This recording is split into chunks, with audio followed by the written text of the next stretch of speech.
پاکستان سے کسی نے پوچھا ہے، جی نام نہیں بتایا، ہم نے سنا ہے کہ جس کمرے میں تصویریں یا ٹی وی وغیرہ ہو تو اس کمرے میں نماز قبول نہیں ہوتی، کیا یہ بات درست ہے؟ دیکھیں، جہاں تصویر عزت کے ساتھ لٹکی ہوئی ہے، کوئی بھی تصویر، ابا دادا کی تصویریں لوگ دیواروں پہ لٹکا دیتے ہیں، تو اصولی طور پر تو اس کمرے میں داخل ہونا بھی جائز نہیں ہے۔ صحابہ کرام سے صحیح سند سے یہ بات ثابت ہے کہ جس جگہ پہ کوئی تصویر ہوتی تھی وہ جاتے ہی نہیں تھے، اور نبی صلی اللہ علیہ وسلم نے فرمایا ان الملائکۃ لا تدخل بیتا فیہا صورت حیوان او انسان، جس کمرے میں انسان یا جانور کی تصویر ہو تو وہاں فرشتے بھی داخل نہیں ہوتے۔ تو اصل تو مسئلہ یہی ہے کہ جہاں تصویر باقاعدہ، یہ نہیں کہ جو اخباروں میں نیچے تصویریں پڑی ہوئی ہوتی ہیں ان کی بات نہیں کر رہا، جو پراپر باقاعدہ کسی نے اپنے ابا دادا کی تصویر لگائی ہوئی ہو یا کوئی مجسمہ لگایا ہوا ہو، تو ایسی جگہ پہ جانا ہی جائز نہیں ہے۔ لیکن بہت سے علماء کا موقف یہ ہے کہ اب اس میں ابتلا بہت زیادہ ہوگی۔ ابتلا کا مطلب اب اس سے بچنا تقریباً ناممکن ہے، یعنی اتنا لوگوں نے گھروں میں تصویروں کا استعمال کرنا شروع کر دیا ہے کہ اگر آپ اس عمل سے اجتناب کریں کہ کسی کی ایسی جگہ پہ جائیں نہیں جہاں تصویر لٹکی ہو، تو پھر بہت زیادہ حرج ہے اس میں۔ تو کچھ احکام ایسے ہوتے ہیں جو زمانے کے تغیر سے چینج ہو جاتے ہیں، کیونکہ شریعت کا مقصد اس عمل کے روکنے سے مقصد یہ تھا کہ وہ گناہ میں لوگ، اس گناہ میں لوگ مزید آگے نہ بڑھیں، تو بائیکاٹ اس لیے کیا جاتا تھا۔ اب تو اتنا ہو چکے ہیں کہ آپ کی زندگی تنگ ہو جائے گی، آپ یعنی کہیں جا ہی نہیں سکتے، بہت ساری جگہوں پہ اب تصویریں، تو اس لیے احتیاط بہرحال اسی میں ہے کہ نہ جائیں، اور اگر کوئی مجبوری ہو، ضرورت ہو تو پھر گنجائش بھی ہے جانے کی، لیکن اتنا ضرور کر دیا کریں کہ جب کسی تصویر والی جگہ پہ کسی بھی ضرورت سے جانا ہو تو اہل خانہ کو تنبیہ ضرور کر دیا کریں، موقع جیسے ہی ملے ان کو بتا دیا کریں کہ یہ جو آپ نے دیواروں پہ تصویریں لگائی ہوئی ہیں یہ شریعت میں جائز نہیں ہے، بس اتنا کہہ دیں تاکہ وہ یہ نہ سمجھیں کہ یہ اس عمل کو جائز سمجھتے ہیں۔ باقی اس جگہ نماز پڑھنا بھی جائز نہیں ہے کیونکہ گناہ والی جگہ ہے، لیکن پھر وہی بات آ جاتی ہے کہ آپ اگر یعنی بعض دفعہ نماز کا ٹائم ہوتا ہے اور ہوٹل میں تصویر لگی ہوئی ہے یا کسی گھر میں تصویر لگی ہوئی ہے، آپ اس کو ہٹائیں گے تو مالک جو ہے غصہ ہو جاتا ہے، تو پھر مجبوری میں آپ پڑھ لیں وہاں، کیونکہ مجبوری ہے۔ ہم لوگ جب اٹلی گئے تو وہاں اٹلی میں جب ہم نے ہوٹل میں اسٹے کیا نا تو وہاں بڑی بڑی تصویریں لگی ہوئی تھیں دیواروں پر نا، اور تصویریں بھی بڑی بیہودہ قسم کی تھیں۔ تو ہم نے کیا کیا، ہم تین دوست تھے تو ہم نے ان تصویروں کے اوپر کپڑا ڈال دیا تاکہ ان تصویروں کو چھپا دیں ہم، اور پھر ہم نماز بھی پڑھتے تھے اور رہے بھی وہیں پہ۔ تو کیا ہوا ہے کہ جی جو ہوٹل کا جو بھی مینیجر تھا نا، جب ہم سے رینٹ وصول کرنے کے لیے آیا، ہم فجر کی نماز پڑھ رہے تھے، جب وہ آیا تو اس نے ہمیں نماز پڑھتا ہوا دیکھا اور تھوڑا خوش بھی ہو رہا تھا، پتہ نہیں کیوں خوش ہو رہا تھا، ہم تو سمجھ رہے کہ شاید نماز کی وجہ سے خوش ہو رہا ہے، اور دیکھ رہا ہے تصویروں پہ اوپر جو ہے نا، ہم لوگوں نے وہیں ہوٹل میں جو بستر کی چادریں تھیں وہ تصویروں پہ ڈالی ہوئی ہیں۔ اچھا، نماز کے بعد میں نے اس کو دیکھا تو مجھے کہتا ہے یوں ہے ایسے ویلڈن کہ یعنی آپ نے گویا بڑا، مجھے ایسا لگا کہ انگلش بھی نہیں آتی تھی اس کو، وہ اٹلی زبان اٹالین ہی آتی ہے اس کو، تو اشاروں سے بات کر رہا تھا کہ جی ماشاءاللہ، مجھے ایسا لگا کہ ہمیں اپریشیٹ کر رہا ہے کہ آپ نے تصویروں پہ جو ہے نا یہ کپڑا ڈال کے آپ عبادت کر رہے ہیں۔ تو ہم تو بڑے خوش ہوئے، ماشاءاللہ دی کتنا اچھا، غیر مسلم ہو کے بھی ہمیں اپریشیٹ کر رہا ہے کہ آپ نے تصویریں چھپا دی۔ بعد میں اس سے مجھے، ہمارے جو ساتھ تھے ازمان بھائی جو گئے تھے، تو جھگڑے کی آواز آ رہی ہے۔ میں نے کہا کیا کہانی ہے بھائی؟ کہہ رہے ہیں یہ تم لوگوں نے جو چادریں استعمال کی ہے نا، بیڈ پہ جو چادر پڑی ہوئی ہے، یہ چادر تم نے جو تصویر پہ ڈالی ہے، تو اس کا تم نے چادر استعمال جو الگ پرپز کے لیے کی ہے، یہ تو سونے کے لیے تھی، تو اس کے الگ سے کرایہ دو مجھے۔ تو میں نے کہا واہ واہ، تبھی وہ ویلڈن کر رہا ہے۔ تو اب آپ دیکھو کہ ہم تصویر ہٹا کے چھپا دیتے تو وہ کتنا غصہ ہوتا اور کیا کرتا ہمارے ساتھ۔ تو جب انسان پریکٹیکل لائف میں آتا ہے تو پھر اس کو اپنی بھی مجبوریاں بھی پتہ چلتی ہیں اور لوگوں کی مجبوریاں بھی پتہ چلتی ہیں۔ تو اصولی طور پہ مسئلہ یہی ہے کہ تصویر والی جگہ پہ جانا بھی جائز نہیں ہے اور نماز بھی جائز نہیں ہے، لیکن ابتلا بہت زیادہ ہے، لوگ بہت زیادہ اس میں مبتلا ہیں تصویر سازی کے جرم میں۔ تو اب اگر آپ ایوائڈ کریں گے تو زندگی آپ پہ تنگ ہو جائے گی۔ الامر اذا ضاق اتسع واذا اتسع ضاق، فقہ کا ایک قاعدہ ہے جو قرآن و حدیثی سے فقہا نے نکالا ہے کہ بعض چیزیں ایسی ہوتی ہیں کہ کہ جب ان میں حرج واقع ہونے لگا ہو تو پھر شریعت میں اس میں گنجائش پیدا ہو جاتی ہے، اور جب اس میں حرج نہ ہو تو پھر گنجائش ختم ہو جاتی ہے۔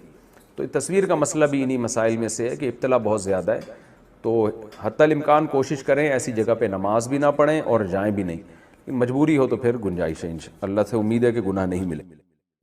فجر کی سنتیں رہ جائیں تو کب پڑھیں؟ کیا ہم فجر کی نماز کے بعد سنت پڑھ سکتے ہیں؟ بعض لوگ بولتے ہیں کہ تم پڑھ سکتے ہو اور بعض لوگ کہتے ہیں کہ نہیں بلکہ طلوع آفتاب کے بعد پڑھ سکتے ہو، اس بارے میں رہنمائی فرمائیں۔ عاصم نصیر کشمیر سے۔ یہ مسئلہ علماء کے مابین اختلافی ہے۔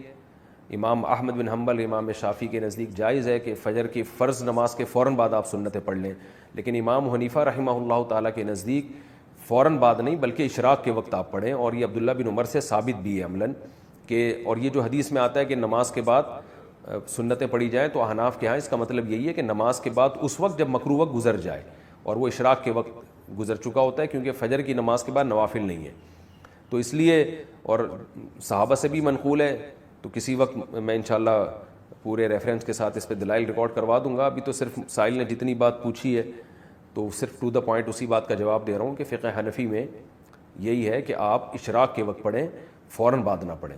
باقی اگر کوئی فجر کے فوراً بعد پڑھ رہا ہے، وہ فقہ حنفی کو فالو نہیں کرتا، تو اس کو پڑھنے دیں، اس میں پھڈے بازی والی بات نہیں ہے۔ آپ اس پر عمل کریں کہ ایک مسلک کو فالو کرنا چاہیے، دوسرے پہ طعن و تشنیع نہیں کرنی چاہیے۔ یہ اسلاف کا طریقہ تھا، اور یہی طریقہ اس امت میں ایک ایسا طریقہ ہے جس سے امت اختلاف سے بچ سکتی ہے۔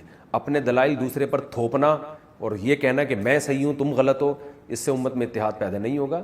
اتحاد اسی سے ہوگا کہ آپ ایک مسلک پہ اگر عمل کر رہے ہیں تو آپ اس پر عمل کریں، دوسرے کو آپ برا بھلا نہ کہیں۔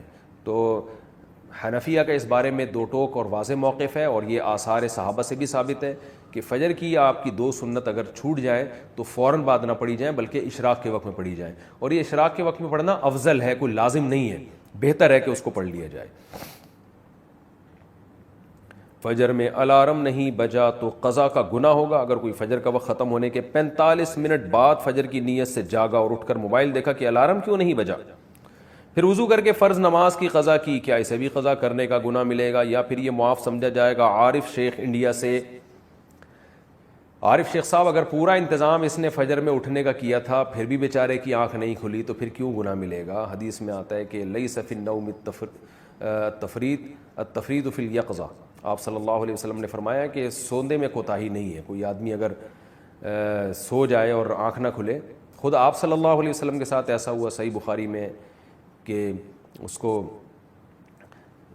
آپ صلی اللہ علیہ وسلم کی آنکھ نہیں کھلی، کیونکہ حضرت بلال جنہوں نے جگانا تھا ان کی آنکھ نہیں کھلی، تو حضرت بلال کی جب سورج کی کرنیں آپ کے چہرے پر پڑی ہیں تو حضرت بلال کی آنکھ کھلی، تو آپ نے سب کو اٹھایا۔ تو پورا انتظام آپ جاگنے کا کر کے سوئے پھر بھی آنکھ نہیں کھلی تو وہ معاف ہے۔ آپ صلی اللہ علیہ وسلم نے فرمایا کہ من نام عن صلاۃ او نسیھا فلیصلیھا اذا ذکرھا، کہ جو آدمی نماز سے سو جائے یا بھول جائے تو جیسی یاد آئے اس وقت پڑھ لے، جیسی جاگ آئے اس وقت پڑھ لے۔ تو اس کا مطلب انسان کے ساتھ یہ ہو سکتا ہے کہ آنکھ نہ کھلے اس کی۔ بنت شکیل کراچی سے، فجر کی نماز کب تک قضا ہوتی ہے؟ سورج کی روشنی نکلنے پر یا مکروہ وقت شروع ہونے پر؟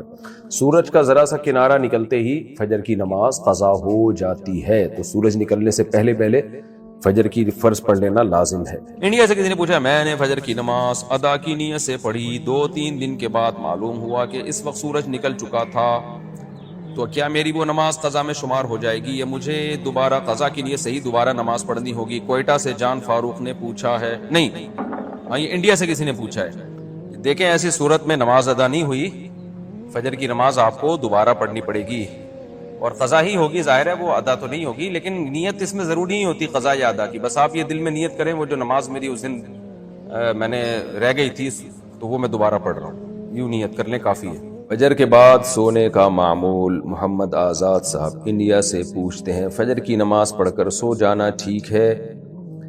کیونکہ ہمارا کام رات کو 11 بجے تک ختم ہوتا ہے، کھانا کھا کر 12 بجے تک سوتے ہیں، پھر فجر کی نماز پڑھ کر سو جاتے ہیں، کیا یہ ٹھیک ہے؟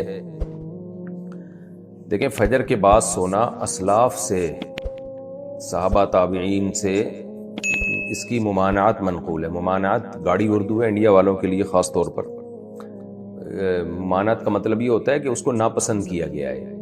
تو فجر کے بعد سونا اچھی عادت نہیں ہے، مکروہ ہے، ناپسند میں. حرام حلال کی بات نہیں ہے، جائز تو ہے کسی بھی وقت سو جائیں آپ، کہ ناپسندیدہ ہے اور فطرت کے بھی خلاف ہے.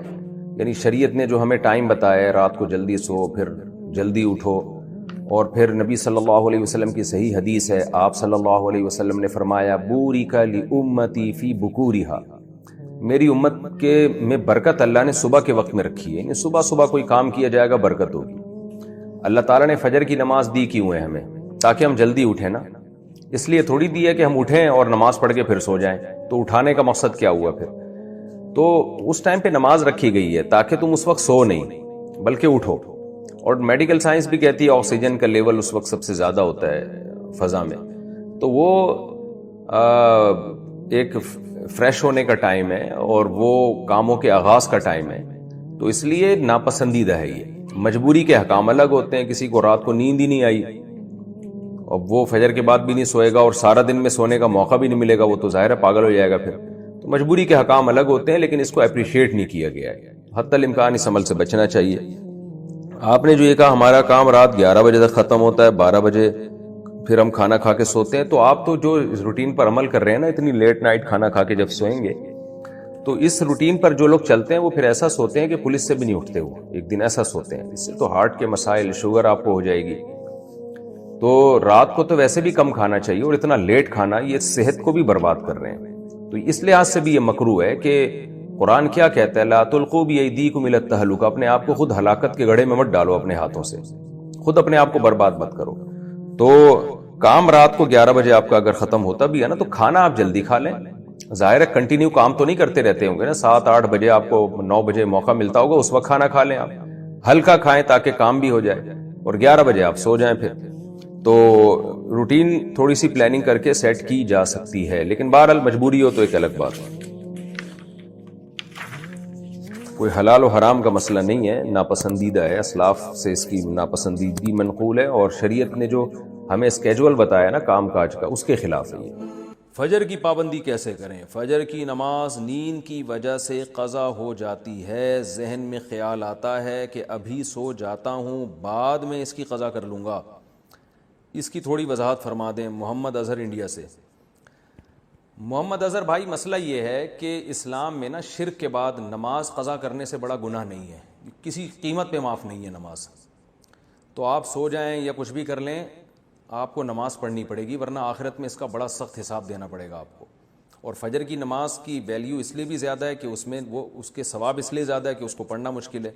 تو 2 کام میں آپ کو بتاتا ہوں، وہ اگر کر لیں تو انشاءاللہ آپ سے پابندی ہو جائے گی. نمبر 1، صبح اٹھنے کے لیے آپ ایک الارم والی گھڑی لیں جس کے الارم کی آواز بہت تیز ہو، اور وہ آپ جہاں سوتے ہیں نا اس جگہ سے دور رکھیں، کہیں دور الماری پہ رکھیں، تاکہ جب وہ بجے تو اتنی زور سے بجے کہ آپ کے 14 طبق روشن ہو جائیں، اور محلے والے آپ کو بولیں کہ بھائی جا کے اس کو بند کرو. اور دوسری بات یہ ہوگا، دور رکھنے کا فائدہ یہ ہوگا کہ آپ فوراً وہیں سوتے سوتے ہاتھ مار کے بند نہیں کریں گے، بلکہ آپ کو اٹھ کے چل کے جانا پڑے گا اسے بند کرنے کے لیے. تو اتنی تیز آواز ہو کہ آپ دوڑتے ہوئے جائیں اٹھ کے. تو اس سے انشاءاللہ آپ کی آدھی نیند بھی غائب ہو جائے گی، اور جو سستی تھی وہ بھی کم ہو جائے گی، اور آپ انشاءاللہ اٹھ بھی جائیں گے. دوسرا کام آپ نے یہ کرنا ہے کہ جس دن فجر کی نماز قضا ہو جائے اس دن آپ نے فجر صبح کا ناشتہ نہیں کرنا ہے. اگر آپ ناشتے کے عادی ہیں تو اس دن کا ناشتہ آپ گول کر دیں سزا کے طور پر. تو یہ بھی ہے. اور اگر آپ ویسے ہی ناشتے کے عادی ہیں، ناشتہ کرنے کا آپ کا معمول نہیں ہے، تو پھر آپ اس دن لنچ غائب کر دیں، بولے آج کھانا نہیں کھاؤں گا میں. تو کچھ سزا دیں اپنے آپ کو، تو اس سے انشاءاللہ آہستہ آہستہ اس بری عادت سے آپ کی جان چھوٹ جائے گی. فجر کی قضا ظہر سے پہلے پڑھیں یا بعد میں؟ اگر فجر کی نماز قضا ہو جائے تو کیا ظہر کی نماز سے پہلے فجر کی قضا پڑھیں یا ظہر کی نماز کے بعد قضا پڑھیں؟ محمد مرسلین انڈیا سے. پہلے پڑھیں. ایک تو فجر قضا کر دی، یہ گناہ، اوپر سے اتنی تاخیر کر رہے ہیں تو گناہ در گناہ ہوگا. حدیث میں آتا ہے من نام عن صلاۃ او نسیھا فلیصلیھا اذا ذکرھا فإن ذلک وقتھا. صحیح حدیث ہے، آپ صلی اللہ علیہ وسلم نے فرمایا کسی کی آنکھ نہ کھلے نماز میں یا بھول جائے تو جیسے ہی یاد آئے یا جیسے ہی جاگ آئے فوراً نماز پڑھے وہ، اور یہی پھر اس کا وقت ہوگا. تو اس میں تاخیر کرنا ٹھیک عمل نہیں ہے. تو ظہر تک بھی ڈیلے نہ کریں اس کو، یہ بھی غلط ہے. قضا نمازیں کس طرح پڑھیں؟ قضا نمازیں کس طرح پڑھنی چاہیے؟ کیا ان کی پانچوں نمازیں اکٹھے ایک وقت میں پڑھ سکتے ہیں؟ وحید اللہ خان کوہاٹ سے، جی ہاں، ایک وقت میں ایک دن میں آپ پڑھ سکتے ہیں، ایک ٹائم پہ بھی پڑھ سکتے ہیں، 5 نہیں بلکہ وطر کی قضا بھی واجب ہے تو وطر ملا کے 6 ہو جائیں گی، تو وہ قضا اکٹھی بھی پڑھ سکتے ہیں۔ اور نیت یہ کرنی ہے کہ میرے ذمے، جیسے فجر آپ پڑھ رہے ہیں تو نیت یہ کریں میرے ذمے فجر کی جتنی نمازیں لازم ہیں ان میں سے میں سب سے پہلی نماز پڑھ رہا ہوں، تو دوبارہ جب فجر پڑھیں گے تو بھی یہ نیت کریں گے کہ میرے ذمے فجر کی جتنی نمازیں ان میں سب سے پہلی، اس لیے کہ وہ جو پڑھ چکے ہیں وہ تو ذمے میں رہی نہیں ہے نا، تو اب جو ذمے میں رہ جائیں گی ان میں سب سے پہلی، تو اسی طرح پڑھتے چلے جائیں، وطر بھی اور ظہر بھی اور عصر بھی، اور اس میں سنت نہیں پڑھی جائے گی۔ سنتوں کی جگہ قضا نمازیں پڑھ سکتے ہیں، کیا عصر اور عشاء کی سنتیں غیر مؤکدہ نہ پڑھیں اور اس کی جگہ قضا نماز پڑھ لیں؟ اس طرح نفل بھی نہ پڑھیں تو کیا یہ صحیح ہے؟ محمد آصف صاحب انڈیا سے، جی ہاں صحیح ہے، یہ سنت مؤکدہ تو نہ چھوڑیں لیکن غیر مؤکدہ قضا عمری کی خاطر چھوڑ دیں۔ کیا صرف فرض نماز پڑھنا ٹھیک ہے؟ اگر کوئی شخص سنت مؤکدہ اور غیر مؤکدہ اور نوافل چھوڑ کر صرف فرض اور واجب ہی ادا کرتا ہے تو کیا اسے گناہ ہوگا اور آخرت میں حساب ہوگا یا نہیں؟ نیز کیا اس کی قضا کرنی ہوگی؟ دیکھیں، نوافل چھوڑ دیتا ہے یا سنت غیر مؤکدہ چھوڑ دیتا ہے تو کوئی گناہ نہیں ہے، لیکن اگر صرف سنت یعنی فرائض پہ اکتفا کرتا ہے اور سنت مؤکدہ کبھی بھی نہیں پڑھتا تو پھر یہ گناہ گار ہے، کیونکہ سنت مؤکدہ کو ہمیشہ کے لیے ترک کر دینا علماء کہتے ہیں اس میں گناہ کا خطرہ ہے اور یہ شخص قابل ملامت ہے، کیونکہ سنت مؤکدہ یہی ہے جس کی تاکید بہت زیادہ ہے، جیسے فجر کی 2 سنتیں آپ صلی اللہ علیہ وسلم ہمیشہ پڑھا کرتے تھے، حتیٰ کہ فجر کی سنتیں سفر میں بھی نہیں چھوڑی آپ صلی اللہ علیہ وسلم نے، تو باقی سنتوں کا بھی جو مؤکدہ ہیں ان کا اہتمام ضروری ہے، کبھی کبھار چھوٹ جائیں تو کوئی حرج نہیں ہے اس میں، جیسے سفر میں چھوڑ دیں یا کوئی ایمرجنسی ہے یا بہت زیادہ تھکاوٹ ہے، کبھی کبھار چھوڑنے میں کوئی حرج نہیں ہے۔ فجر کی سنتیں رہ جائیں تو کب پڑھیں؟ کیا ہم فجر کی نماز کے بعد سنت پڑھ سکتے ہیں؟ بعض لوگ بولتے ہیں کہ تم پڑھ سکتے ہو اور بعض لوگ کہتے ہیں کہ نہیں بلکہ طلوع آفتاب کے بعد پڑھ سکتے ہو، اس بارے میں رہنمائی فرمائیں۔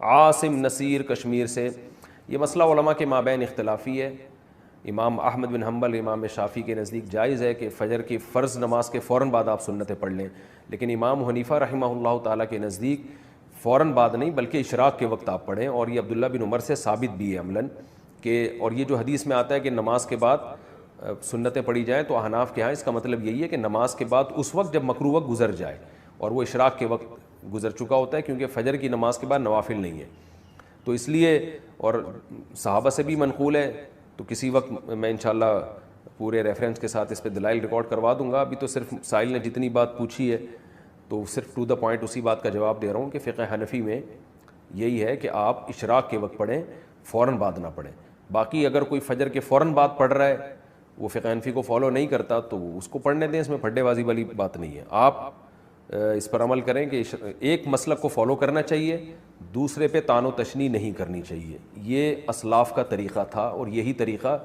اس امت میں ایک ایسا طریقہ ہے جس سے امت اختلاف سے بچ سکتی ہے۔ اپنے دلائل دوسرے پر تھوپنا اور یہ کہنا کہ میں صحیح ہوں تم غلط ہو، اس سے امت میں اتحاد پیدا نہیں ہوگا، اتحاد اسی سے ہوگا کہ آپ ایک مسلک پہ اگر عمل کر رہے ہیں تو آپ اس پر عمل کریں، دوسرے کو آپ برا بلا نہ کہیں۔ تو حنفیہ کا اس بارے میں دو ٹوک اور واضح موقف ہے، اور یہ آثار صحابہ سے بھی ثابت ہے کہ فجر کی یا آپ کی 2 سنت اگر چھوٹ جائیں تو فوراً بعد نہ پڑھی جائیں بلکہ اشراق کے وقت میں پڑھی جائیں، اور یہ اشراق کے وقت میں پڑھنا افضل ہے، کوئی لازم نہیں ہے، بہتر ہے کہ اس کو پڑھ لیا جائے۔ فجر میں الارم نہیں بجا تو قضا کا گناہ ہوگا؟ اگر کوئی فجر کا وقت ختم ہونے کے 45 منٹ بعد فجر کی نیت سے جاگا اور اٹھ کر موبائل دیکھا کہ الارم کیوں نہیں بجا، پھر وضو کر کے فرض نماز کی قضا کی، کیا اسے بھی قضا کرنے کا گناہ ملے گا یا پھر یہ معاف سمجھا جائے گا؟ عارف شیخ انڈیا سے، عارف شیخ صاحب اگر پورا انتظام اس نے فجر میں اٹھنے کا کیا تھا پھر بھی بیچارے کی آنکھ نہیں کھلی تو پھر کیوں گناہ ملے گا؟ حدیث میں آتا ہے کہ لیس فی النوم التفریط فی الیقظہ، آپ صلی اللہ علیہ وسلم نے فرمایا کہ سوندے میں کوتاہی نہیں ہے، کوئی آدمی اگر سو جائے اور آنکھ نہ کھلے، خود آپ صلی اللہ علیہ وسلم کے ساتھ ایسا ہوا صحیح بخاری میں کہ اس کو آپ صلی اللہ علیہ وسلم کی آنکھ نہیں کھلی، کیونکہ حضرت بلال جنہوں نے جگانا تھا ان کی آنکھ نہیں کھلی، تو حضرت بلال کہ جب سورج کی کرنیں آپ کے چہرے پر پڑی ہیں تو حضرت بلال کی آنکھ کھلی تو آپ نے سب کو اٹھایا. تو پورا انتظام آپ جاگنے کا کر کے سوئے پھر بھی آنکھ نہیں کھلی تو وہ معاف ہے. آپ صلی اللہ علیہ وسلم نے فرمایا کہ من نام عن صلاۃ او نسیہا فلیصلیھا اذا ذکرھا, کہ جو آدمی نماز سے سو جائے یا بھول جائے تو جیسی یاد آئے اس وقت پڑھ لے, جیسی جاگ آئے اس وقت پڑھ لے. تو اس کا مطلب انسان کے ساتھ یہ ہو سکتا ہے کہ آنکھ نہ کھلے اس کی. قضا نماز کی جہنم میں کیا سزا ہے؟ ایک قضا نماز ہونے پر 88 کروڑ سال دوزخ میں رہنے کی سزا بیان کی جاتی ہے. کیا اس تعداد کا ذکر قرآن مجید میں کہیں آیا ہے؟ برائے مہربانی اس بارے میں بتا دیں. ذیشان خان پشاور سے. ایسی کوئی متعین مدت نہ قرآن میں ہے نہ کسی مستند حدیث میں ہے کہ 88 کروڑ سال. ہاں یہ ضرور ہے کہ اسلام میں نماز قضا کرنے سے بڑا گناہ کوئی ہے نہیں. شاعر اسلام میں سے, اسلام کی علامت میں سے. تو جہنم میں شرک کے بعد اگر سب سے بڑی سزا کسی کو دی جائے گی نا تو وہ بے نمازی کو دی جائے گی. حقوق العباد میں قاتل کو, حقوق العباد میں سب سے بڑی سزا قرآن نے جو بیان کی ہے وہ قاتل کے بیان کی ہے, کیونکہ جس نے انسانی زندگی, انسان سے اس کی زندگی کا حق چھینا ہے. اور حقوق اللہ میں شرک کے بعد جو سب سے بڑا جرم ہے اسلام میں وہ ہے نماز کا قضا کر دینا. تو سب سے بڑی سزا نمازی ہی, بے نمازی ہی کو ملے گی اور قاتل کو ملے گی. اب کتنی ہے اس کے میں نے بتایا کہ کوئی ہمیں نہیں ملتا کہ اتنے سال رہے گا. یہ ہے کہ بہت عرصہ رہے گا جہنم میں. جہنم میں تو بھائی تھوڑے دن کی سزا, تھوڑے ٹائم کی سزا بھی بہت سخت ہے. اللہ نے بہت سخت آگ رکھی ہے. تو آپ سوچیں کہ طویل عرصے تک جہنم میں جلنا یہ کتنی بڑی سزا ہے. تو اس بحث میں پڑھے بغیر کہ کتنے سال جلے گا, اس بحث میں نہیں پڑھنا چاہیے. اصل جو پڑھنے کی چیز ہے وہ یہ ہے کہ ہم توبہ استغفار کریں, اور اگر کوئی شخص نماز قضا کرتا ہے تو توبہ کرے اس جرم سے, اور آئندہ کے لیے اللہ سے معاہدہ کرے وہ نماز کی پابندی کرے. کیا عشاء کے صرف 4 فرض پڑھ سکتے ہیں؟ اگر کوئی عشاء کی نماز لمبی ہونے کی وجہ سے چھوڑ دیتا ہے تو اگر وہ صرف 4 فرض پڑھ لے تو کیا اس کی عشاء کی نماز ہو جائے گی؟ اسی طرح اگر عصر کی بھی صرف 4 رکعت فرض پڑھ لے تو کیا اس کی نماز ہو جائے گی؟ کوئی گناہ تو نہیں ہوگا؟ حنا صاحبہ بہاولپور سے. جی حنا صاحبہ بالکل فرض نماز ہو جائے گی. 17 رکعتیں سوچ کے نماز ہی چھوڑ دینا عشاء کی, یہ تو بہت بڑا ظلم ہے.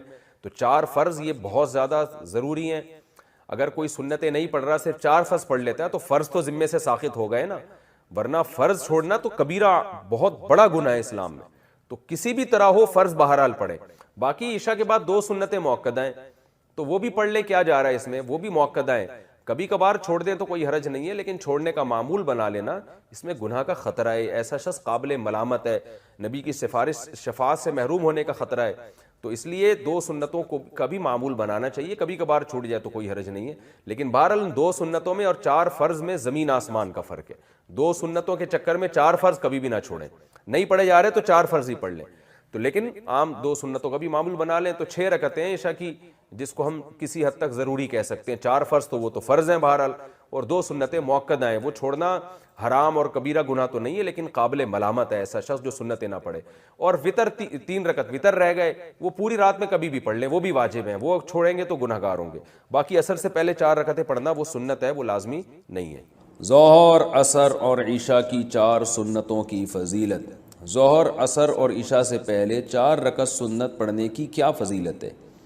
اگر کوئی انہیں مستقل چھوڑ دے تو کیا وہ گناہگار ہوگا؟ ارسلان راولپنڈی سے. دیکھیں عصر اور عشاء کی جو 4 سنتیں ہیں وہ تو سنتیں غیر مؤکدہ ہیں, ان کو اگر چھوڑ دیں تو کوئی گناہ نہیں ہے. لیکن ظہر سے پہلے کی 4 سنتیں وہ مؤکدہ ہیں. کبھی کبھار چھوٹ گئیں, تھکاوٹ ہے تو الگ بات ہے, لیکن چھوڑنے کا معمول بنا دینا یہ جائز نہیں ہے. ہاں فضیلت کیا ہے؟ ظہر سے پہلے کی سنت کی فضیلت تو یہ کہ نبی نے ہمیشہ پڑھی ہیں. عصر سے پہلے جو 4 سنتیں ان کی فضیلت میں آتا ہے, رسول اللہ صلی اللہ علیہ وسلم نے فرمایا رحم اللہ عبدن, اللہ اس بندے پر رحم کرے جو عصر سے پہلے یصلی 4 قبل العصر, جو عصر سے پہلے 4 رکعتیں پڑھے, کما قال صلی اللہ علیہ وسلم. تو یہ فضیلت ہے حدیث میں, اللہ اس پر رحم کرے. تو نبی کی زبان سے رحمت کی دعا نکل گئی. عشاء سے پہلے 4 رکعتیں پڑھنا کسی حدیث سے میں اس کی کوئی صراحتاً فضیلت نہیں ملتی.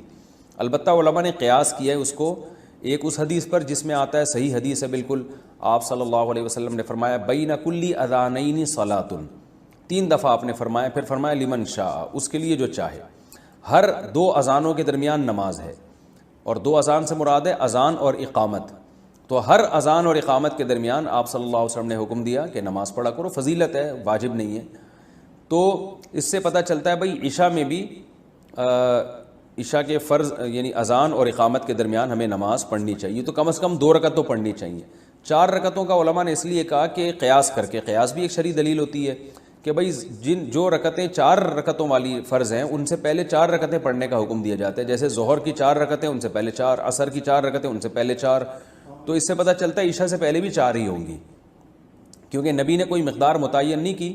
لیکن ہم ظہر اور عصر پہ اگر قیاس کرتے تو اس سے یعنی استیناس کیا جا سکتا ہے کہ جب ظہر اور عصر سے پہلے 4 ہیں تو عشاء سے پہلے بھی 4 ہوں گی, کیونکہ فجر سے پہلے 2 ہیں, کیونکہ فجر کے فرض 2 ہیں.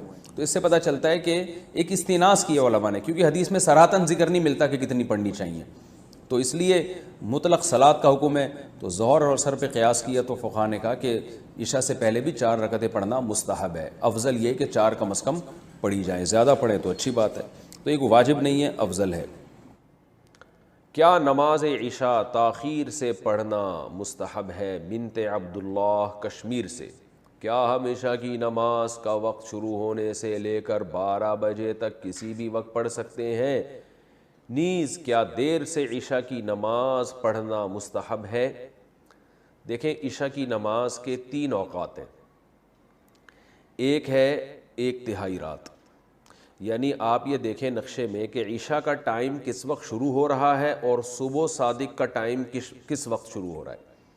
مثال کے طور پر آپ کے علاقے میں عشاء کا ٹائم شروع ہو رہا ہے 8:30 بجے رات کو, اور فجر کا ٹائم شروع ہو رہا ہے فار ایگزامپل 4:30 بجے. تو اب آپ گنیں 8:30, 9:30, 10:30, 11:30, 12:30, 1:30, 2:30, 3:30, 4:30. تو یہ ٹوٹل 8 گھنٹے ہو گئے. ہم آسانی کے لیے یہ 9 گھنٹے کر لیتے ہیں, یعنی فجر کا ٹائم شروع ہو رہا ہے 5:30 بجے, تو یہ 9 گھنٹے ہو گئے. عشاء کا ٹائم شروع ہو رہا ہے آپ کے علاقے میں فار ایگزامپل 8:30 بجے, اور فجر کا ٹائم شروع ہو رہا ہے 5:30 بجے. 9, 10, 11, 12, 1, 2, 3, 4, 5, تو یہ پورے گھنٹے بنتے ہیں 9 گھنٹے. تو اس سے میں پتہ چلا کہ عشاء کا جو وقت ہے وہ 9 گھنٹے ہے. صبح صادق سے پہلے پہلے آپ عشاء پڑھ لیں گے تو آپ کی نماز ہو جائے گی, قضا کرنے کا گناہ نہیں ہوگا. اصولی طور پر یہ مسئلہ ہے. البتہ عشاء کے ٹائم کو 3 حصوں میں ہمیں ڈیوائڈ کرنا چاہیے. سب سے پہلے 1 تہائی رات. اب آپ بتائیں 9 گھنٹے جب عشاء کا ٹائم آپ کے علاقے میں اگر بن رہا ہے تو 1 تہائی یا 1/3 رات کب ہوگی؟ جب 3 گھنٹے پورے ہو جائیں گے. یعنی 8:30 بجے اگر عشاء کا ٹائم شروع ہو رہا ہے, 9:30, 10:30, 11:30, یہ ہے 1 تہائی. سب سے افضل وقت ہے 1 تہائی رات پہ عشاء کی نماز پڑھنا, یعنی 1 تہائی رات تک تاخیر کرنا, یہ سب سے افضل ہے.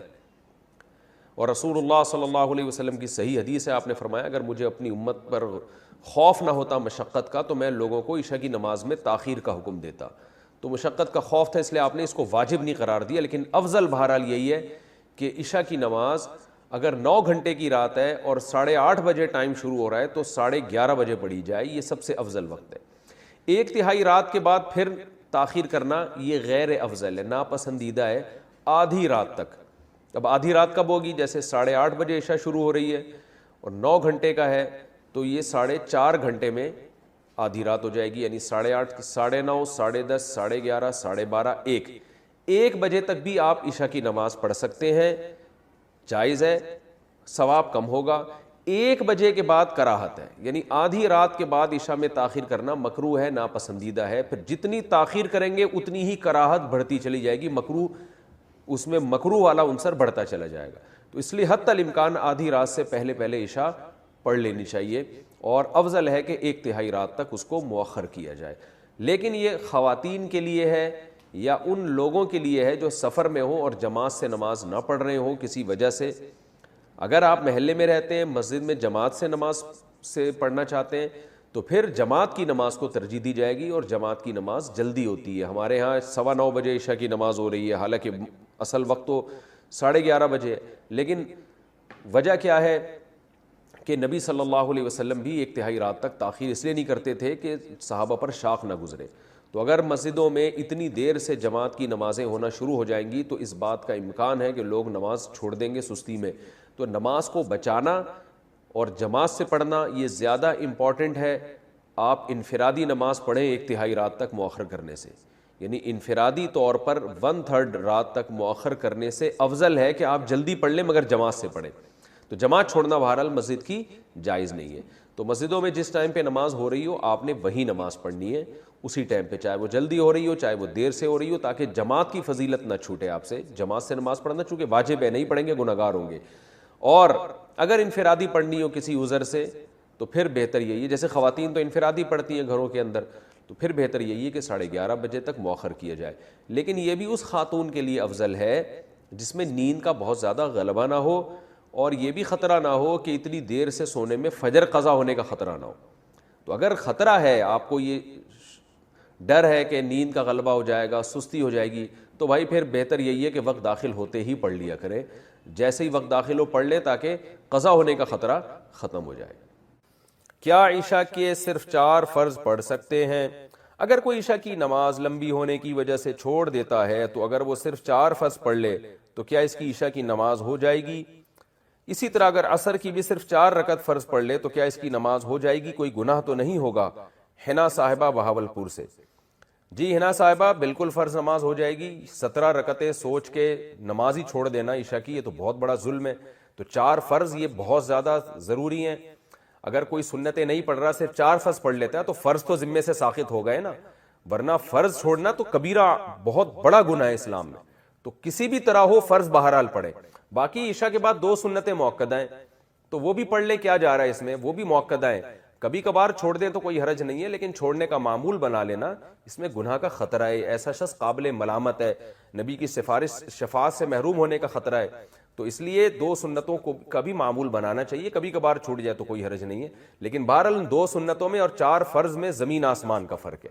2 سنتوں کے چکر میں 4 فرض کبھی بھی نہ چھوڑیں، نہیں پڑھے جا رہے تو 4 فرض ہی پڑھ لیں۔ تو لیکن عام 2 سنتوں کا بھی معمول بنا لیں تو 6 رکعتیں عشاء کی، جس کو ہم کسی حد تک ضروری کہہ سکتے ہیں۔ 4 فرض تو وہ تو فرض ہیں بہرحال، اور 2 سنتیں مؤکدہ ہیں، وہ چھوڑنا حرام اور کبیرہ گناہ تو نہیں ہے لیکن قابل ملامت ہے ایسا شخص جو سنتیں نہ پڑھے۔ اور وطر 3 رکعت وطر رہ گئے، وہ پوری رات میں کبھی بھی پڑھ لیں، وہ بھی واجب ہیں، وہ چھوڑیں گے تو گناہ گار ہوں گے۔ باقی عصر سے پہلے 4 رکعتیں پڑھنا وہ سنت ہے، وہ لازمی نہیں ہے۔ ظہر، عصر اور عشاء کی 4 سنتوں کی فضیلت۔ ظہر، عصر اور عشاء سے پہلے 4 رکعت سنت پڑھنے کی کیا فضیلت ہے؟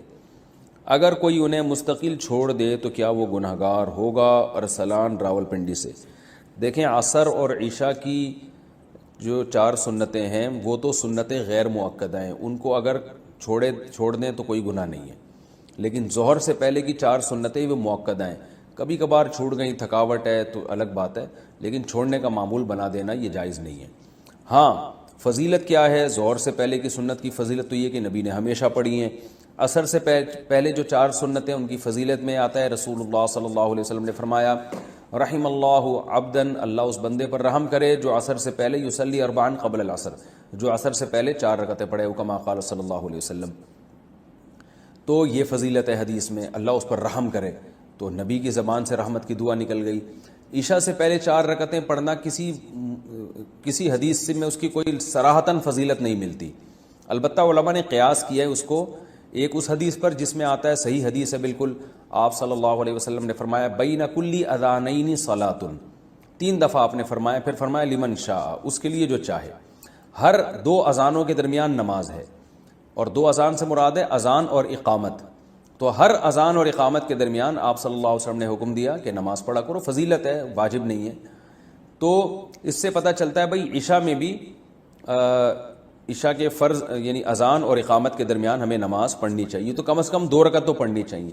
4 رکعتوں کا علماء نے اس لیے کہا کہ قیاس کر کے، قیاس بھی ایک شرعی دلیل ہوتی ہے کہ بھائی جو رکعتیں 4 رکعتوں والی فرض ہیں ان سے پہلے 4 رکعتیں پڑھنے کا حکم دیا جاتا ہے، جیسے ظہر کی 4 رکعتیں ان سے پہلے 4، عصر کی 4 رکعتیں ان سے پہلے 4، تو اس سے پتہ چلتا ہے عشاء سے پہلے بھی 4 ہی ہوں گی، کیونکہ نبی نے کوئی مقدار متعین نہیں کی۔ لیکن ہم ظہر اور عصر پہ اگر قیاس کرتے تو اس سے یعنی استیناس کیا جا سکتا ہے کہ جب ظہر اور عصر سے پہلے 4 ہیں تو عشاء سے پہلے بھی 4 ہوں گی، کیونکہ فجر سے پہلے 2 ہیں، کیونکہ فجر کے فرض 2 ہیں، تو اس سے پتہ چلتا ہے کہ ایک استیناس کیا علماء نے، کیونکہ حدیث میں صراحتاً ذکر نہیں ملتا کہ کتنی پڑھنی چاہیے، تو اس لیے مطلق صلاۃ کا حکم ہے، تو ظہر اور عصر پہ قیاس کیا تو فقہا نے کہا کہ عشاء سے پہلے بھی 4 رکعتیں پڑھنا مستحب ہے، افضل یہ کہ 4 کم از کم پڑھی جائیں، زیادہ پڑھیں تو اچھی بات ہے، تو ایک واجب نہیں ہے، افضل ہے۔ کیا نماز عشاء تاخیر سے پڑھنا مستحب ہے؟ بنت عبداللہ کشمیر سے، کیا ہم عشاء کی نماز کا وقت شروع ہونے سے لے کر 12 بجے تک کسی بھی وقت پڑھ سکتے ہیں؟ نیز کیا دیر سے عشاء کی نماز پڑھنا مستحب ہے؟ دیکھیں، عشاء کی نماز کے 3 اوقات ہیں۔ ایک ہے 1/3 رات، یعنی آپ یہ دیکھیں نقشے میں کہ عشاء کا ٹائم کس وقت شروع ہو رہا ہے اور صبح صادق کا ٹائم کس وقت شروع ہو رہا ہے۔ مثال کے طور پر آپ کے علاقے میں عشاء کا ٹائم شروع ہو رہا ہے 8:30 بجے رات کو، اور فجر کا ٹائم شروع ہو رہا ہے فار ایگزامپل 4:30 بجے، تو اب آپ گنیں 8:30، 9:30، 10:30، 11:30، 12:30، 1:30، 2:30، 3:30، 4:30، تو یہ ٹوٹل 8 گھنٹے ہو گئے۔ ہم آسانی کے لیے یہ 9 گھنٹے کر لیتے ہیں، یعنی فجر کا ٹائم شروع ہو رہا ہے 5:30 بجے، تو یہ 9 گھنٹے ہو گئے۔ عشاء کا ٹائم شروع ہو رہا ہے آپ کے علاقے میں فار ایگزامپل 8:30 بجے، اور فجر کا ٹائم شروع ہو رہا ہے 5:30 بجے، 9، 10، 11، 12، 1، 2، 3، 4، 5، تو یہ پورے گھنٹے بنتے ہیں 9 گھنٹے۔ تو اس سے میں پتہ چلا کہ عشاء کا جو وقت ہے وہ 9 گھنٹے ہے۔ صبح صادق سے پہلے پہلے آپ عشاء پڑھ لیں گے تو آپ کی نماز ہو جائے گی، قضا کرنے کا گناہ نہیں ہوگا، اصولی طور پر یہ مسئلہ ہے۔ البتہ عشاء کے ٹائم کو 3 حصوں میں ہمیں ڈیوائیڈ کرنا چاہیے۔ سب سے پہلے 1/3 رات۔ اب آپ بتائیں 9 گھنٹے جب عشاء کا ٹائم آپ کے علاقے میں اگر بن رہا ہے تو 1/3 یا 1/3 رات کب ہوگی؟ جب 3 گھنٹے پورے ہو جائیں گے، یعنی 8:30 بجے اگر عشاء کا ٹائم شروع ہو رہا ہے، 9:30، 10:30، 11:30، یہ ہے 1/3۔ سب سے افضل وقت ہے 1/3 رات پہ عشاء کی نماز پڑھنا، یعنی 1/3 رات تک تاخیر کرنا، یہ سب سے افضل ہے۔ اور رسول اللہ صلی اللہ علیہ وسلم کی صحیح حدیث ہے، آپ نے فرمایا اگر مجھے اپنی امت پر خوف نہ ہوتا مشقت کا تو میں لوگوں کو عشاء کی نماز میں تاخیر کا حکم دیتا۔ تو مشقت کا خوف تھا اس لیے آپ نے اس کو واجب نہیں قرار دیا، لیکن افضل بہرحال یہی ہے کہ عشاء کی نماز اگر 9 گھنٹے کی رات ہے اور 8:30 بجے ٹائم شروع ہو رہا ہے تو 11:30 بجے پڑھی جائے، یہ سب سے افضل وقت ہے۔ 1/3 رات کے بعد پھر تاخیر کرنا یہ غیر افضل ہے، ناپسندیدہ ہے آدھی رات تک۔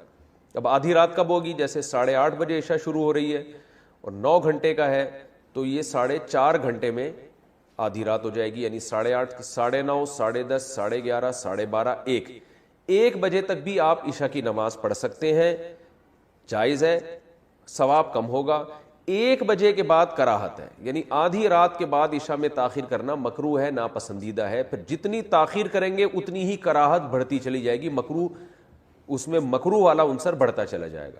تو اس لیے حتی الامکان آدھی رات سے پہلے پہلے عشاء پڑھ لینی چاہیے، اور افضل ہے کہ 1/3 رات تک اس کو مؤخر کیا جائے۔ لیکن یہ خواتین کے لیے ہے یا ان لوگوں کے لیے ہے جو سفر میں ہوں اور جماعت سے نماز نہ پڑھ رہے ہوں کسی وجہ سے۔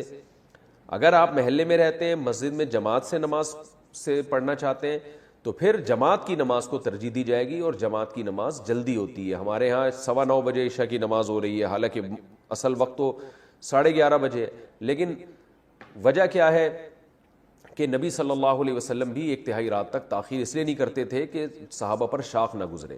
تو اگر مسجدوں میں اتنی دیر سے جماعت کی نمازیں ہونا شروع ہو جائیں گی تو اس بات کا امکان ہے کہ لوگ نماز چھوڑ دیں گے سستی میں۔ تو نماز کو بچانا اور جماعت سے پڑھنا یہ زیادہ امپورٹنٹ ہے۔ آپ انفرادی نماز پڑھیں 1/3 رات تک مؤخر کرنے سے، یعنی انفرادی طور پر 1/3 رات تک مؤخر کرنے سے افضل ہے کہ آپ جلدی پڑھ لیں مگر جماعت سے پڑھیں۔ تو جماعت چھوڑنا بہرحال مسجد کی جائز نہیں ہے۔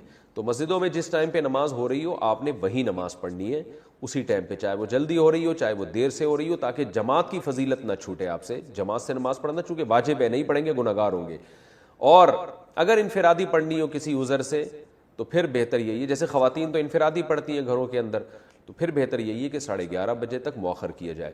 لیکن یہ بھی اس خاتون کے لیے افضل ہے جس میں نیند کا بہت زیادہ غلبہ نہ ہو، اور یہ بھی خطرہ نہ ہو کہ اتنی دیر سے سونے میں فجر قضا ہونے کا خطرہ نہ ہو۔ تو اگر خطرہ ہے آپ کو یہ ڈر ہے کہ نیند کا غلبہ ہو جائے گا, سستی ہو جائے گی, تو بھائی پھر بہتر یہی ہے کہ وقت داخل ہوتے ہی پڑھ لیا کرے, جیسے ہی وقت داخل ہو پڑھ لے تاکہ قضا ہونے کا خطرہ ختم ہو جائے. وہ آیتوں میں اللہ نے کیا فرمایا, الا المصلین, اللہ فرماتے ہیں کہ جو لوگ ڈپریشن کا شکار ہو جاتے ہیں, جلد بازی میں فیصلے جلد بازی میں کرتے ہیں, ان میں تدبر نہیں ہے, غور و فکر نہیں ہے, تو لیکن کچھ علامتیں اپنے اندر پیدا کر لو تو تمہارے اندر سے جلد بازی, جس جلد بازی کے نتیجے میں ڈپریشن ہوتی ہے, خودکشی کے خیالات آتے ہیں, یعنی زندگی سکون کی گزرے گی تمہاری, اس کے لیے چند کام کرنے پڑیں گے. نمبر 1, نماز کی مکمل پابندی. آپ یقین کر لو جتنا ڈپریشن سے نماز بچاتی ہے نا, کوئی چیز نہیں بچاتی. اسٹریس اور ڈپریشن کی 20 گولیاں ایک طرف, جس کا نماز میں دل لگ گیا نا, بس اس کی زندگی مزے کی بن جاتی ہے. اور نماز میں دل نہ لگ رہا ہو نا, کئی رکعتیں پڑھو ہمت کر کے, اصول بنا لو, جس کام میں دل نہیں لگتا نا وہ کام کرنا شروع کر دو, دل لگے گا, اور پھر ڈبل لگنا شروع ہو جاتا ہے. میں بہت سی مثالیں دیتا ہوں نا, دوڑا نہیں جاتا چلنا شروع کرو, چلا نہیں جاتا ہلکا ہلکا چلو, اپنے نفس پہ بوجھ ڈالو. دیکھو یہ ٹینشن سے بچنا ایسی چیز ہے, جو ٹینشن سے دور بھاگتا ہے نا, ٹینشن اس کے پیچھے آتی ہے, اور جو ٹینشنیں پالتا ہے وہ ہمیشہ ٹینشن فری زندگی گزارتا ہے. وہ ٹینشن ہے جو جائز ٹینشن ہے, جو صحت کے لیے مفید ٹینشن ہے, ان کی بات کر رہا ہوں میں. تو جو لوگ آپ نے دیکھا ہوگا محنتی ہوتے ہیں, سارا دن کام کاج میں مشغول رہتے ہیں, وہ خوش ہوتے ہیں, ہے یا نہیں؟ گھروں میں جو دو طرح کی خواتین ہوتی ہیں, ایک پھوڑ, نہ کام نہ کاج, کچن گندا پڑا ہوا ہے, واش روم پیمپر بچے کے اتارے یوں پھینک دیے. آپ دیکھنا ان خواتین کی طبیعت میں چڑچڑاپن بہت ہوتا ہے, جھنجھلانا, ذرا سے کوئی نصیحت کرو آگے سے جھنجھلا کے جواب میں, ہر وقت ایسا لگتا ہے وہ توے پہ بیٹھی ہوئی ہے, خود بھی ٹینشن اور دوسرے کو بھی ٹینشن. لیکن آپ نے دیکھا گھروں میں جو خواتین بہت محنتی ہوتی ہیں, بچوں کی کیئر, شوہر کی مرضی کا خیال, گھر کو صاف ستھرا رکھنا ہر وقت, وہ خوش ہوتی ہیں. مردوں میں بھی ایسا ہی ہے, جتنے لڑکے آپ کے پوستی ہیں گھر کے اندر پڑے ہوئے کچھ نہیں کر رہے, ایسا لگے گا جیسے وہ توے پہ بیٹھے ہوئے ہیں. باپ کوئی نصیحت کرتا ہے ایک دم کیا ہو جاتے ہیں, وہ ہائپر ہو جاتے ہیں. آپ لوگوں نے خود بھی نوٹ کی ہے نا یہ بات. وجہ کیا ہے کہ جو آدمی کام کاج کی ٹینشن نہیں لیتا نا, تو اللہ اس کو اسٹریس میں ڈال دیتے ہیں. جو محنت کے کام نہیں کرتا اسٹریس میں ڈال دیتے ہیں اس کو, ہر وقت ٹینشن ہے, چڑچڑاپن پیدا ہوتا ہے. اور جو محنتی ہوتے ہیں صبح اٹھے ٹھک ٹھک ٹھک اپنے کام نمٹائے. میں اپنا بتا دوں, جس دن میں کوئی ٹاسک پوری کرتا ہوں کہ مجھے خیال ہوتا ہے آج میں نے یہ کام نمٹانا ہے, تو وہ نمٹا دیتا ہوں. خدا کی قسم ایسا سکون ملتا ہے نا کہ بیان نہیں کیا جا سکتا. آپ بھی کر کے دیکھ لو, آپ ایک اسکیجول بناؤ کہ آج دن میں نے یہ سارے کام کرنے اور مغرب تک میں ان کاموں سے فارغ ہو جاؤں گا. دیکھو آپ کام کرنے کے بعد جب فراغت ہوگی آپ کو ایسا سکون ملے گا کہ آپ کو سکون کے لیے کسی ٹیبلٹ کی ضرورت نہیں رہے گی. تو آج کل ڈپریشن اور اسٹریس کی جو بیماریاں پھیل رہی ہیں اس کی ایک بہت بڑی وجہ بیکاری. بس ہر آدمی چاہتا ہے میں لائف کو انجوائے کروں, یوں کر کے بیٹھا رہوں, انجوائے کروں, پھر ٹک ٹاک دیکھتا رہے گا اور گھماتا رہے گا, دیکھ یہ والا دیکھ لیا, یہ والا دیکھ لیا. ہوتے ہوتے لاشعوری طور پر وہ آپ کے دماغ کو اندر سے ڈیمیج کر رہا ہے, آپ کو پتہ بھی نہیں ہوتا. اس میں سیاسی خبریں آ رہی ہیں, کوئی دوسرے کو گالی, وہ اس کو گالی, وہ فلانا ایسا, وہ ڈمکانا ایسا, کارٹون بنا کے سیاسی لیڈروں کے مذاق. آپ کو پتہ نہیں ہوتا کہ یہ چیز آہستہ آہستہ آپ کے دماغ کو کیا کر رہی ہے, ہلکا ہلکا ڈیمیج. تو نماز انسان کے نا کا شیڈول بنا دیتی ہے. ہم نے جتنے بڑے لوگوں کو دیکھا ہے وہ کیا کر رہے ہوتے ہیں, وہ اپنے ٹائمنگ کیسے فکس کرتے ہیں. کافر کیسے کرتے ہیں, 8 بجے یہ کرنا ہے, 9 بجے یہ, 10 بجے یہ, شام 4 بجے یہ. نمازی کیا کرتا ہے, فجر کے بعد کی یہ روٹین, فجر سے پہلے کی یہ روٹین, ظہر کے بعد کی, بولو نا یار, یہ روٹین, عصر کے بعد کی یہ روٹین, عصر سے پہلے کی یہ روٹین, مغرب کے بعد کی. اور یہ جو نمازوں کے ٹائم ہے نا, کمال کی بات پتہ ہے کیا ہے, یہ نیچرل ہے, گھڑی نیچرل نہیں ہے. نہیں آئی بات. سورج جب نکلتا اور غروب ہوتا ہے نا, تو فطری طور پر انسان کی باڈی کے اندر تبدیلیاں آ رہی ہوتی ہیں, فطری طور پر. تو اسلام چونکہ دین فطرت ہے نا, تو اس نے اوقات بھی کیسے رکھے ہیں, نیچر کے حساب سے رکھے ہیں. تو نمازوں کے حساب سے اپنے آپ کو فٹ کرو گے زیادہ سکون رہے گا, کیونکہ دن کی روشنی میں انسان کا مزاج الگ طریقے سے کام کر رہا ہوتا ہے, رات کے اندھیرے میں الگ طریقے سے ہوتا ہے. تو اللہ نے کیا فرمایا کہ الا المصلین الذین هم علی صلاتهم دائمون, یہ لوگ نمازوں میں پابندی کرتے ہیں. تو آج سے عزم کرو کسی قیمت پہ بھی نماز انشاءاللہ ضائع نہیں کریں گے. اور سب سے زیادہ سکون اللہ نے فجر کی نماز میں رکھا ہے. تھوڑی سی ٹینشن ہے بھائی, اٹھا لو, لیکن پڑھ کے جب سلام پھیرو گے نا آپ کو لگے گا یار آج تو ہٹو بچو ہو گیا. ہمارے ایک دوست تھے, نمازی تھے لیکن اڑاتے بھی بہت تھے نمازیں نا. اب وہ بہت پرانی بات ہے, 15-20 سال پرانی بات, بالکل ینگ تھے, تو نائٹ فال بھی ہو جاتا ہے جوان آدمی کو. ایک دن کیا ہوا, میں نے ان کو بولا بھائی آپ کو سفر میں حضر میں کہیں بھی یہ ہونا, آپ نے غسل کر کے نماز پڑھنی ہے. وہ جاب کرتے تھے کسی کمپنی میں, انہوں نے کہا یار ادھر کہاں میں رات کو سوؤں اور نائٹ فال ہو جائے, کون غسل کرے گا, کیا ہے بھائی بڑی ٹینشن ہے یار. میں نے کہا یہ عزم کر لو کچھ بھی ہو آپ نے غسل کر کے نماز بولو پڑھنا, کچھ بھی ہو جائے. پانی کا انتظام کیسے کرنا یہ آپ کا ہیڈک ہے, کرنا ہے. تو اللہ انہیں جزائے خیر دے, انہوں نے ہماری وصیت پر عمل کیا. ایک دن پھر انہوں نے بتایا کہ سردیاں تھیں, غسل فرض ہو گیا, صبح پریشان ہوں کہاں سے پانی لے کر آیا, کہیں جنگل منگل میں ہو گیا, کوئی پروجیکٹ ہوتا ہے نا, پانی لایا اور پھر کس طریقے سے میں نے بڑی ٹینشن میں سردی میں غسل کیا. کہتے ہیں خدا کی قسم اس کے بعد جو نماز پڑھی ہے, ان کے الفاظ ہیں, اتنا لطف اور اتنا مزہ آیا کہ اب میں آگے کہہ رہا ہوں ہٹو بچو ہو گیا. یہ ہٹو بچو ان کے نہیں تھے, یہ میرے الفاظ. اتنا مزہ آیا. تو انسان ٹینشن اٹھا کے جو کام کرتا ہے لطف اور مزہ بولو اسی میں ہے. چھٹی والے دن جب مزہ آتا ہے جب ورکنگ ڈیز کے بعد چھٹی آئے. روزانہ ہی اگر چھٹیاں ہوں تو مزہ آئے گا. ابے دیکھو سنڈے کو لوگوں کی چھٹی ہوتی ہے, ہم لوگ مدرسے میں تو جمعے کو ہوتی ہے. سنڈے کی چھٹی کا مزہ جب ہے جب منڈے کی چھٹی نہ ہو, اور ٹیوزڈے کی بھی نہ ہو, وینسڈے کی بھی نہ ہو, تھرسڈے کی بھی نہ ہو, فرائیڈے کی بھی نہ ہو, تب جا کے سنڈے کی چھٹی کا مزہ آتا ہے.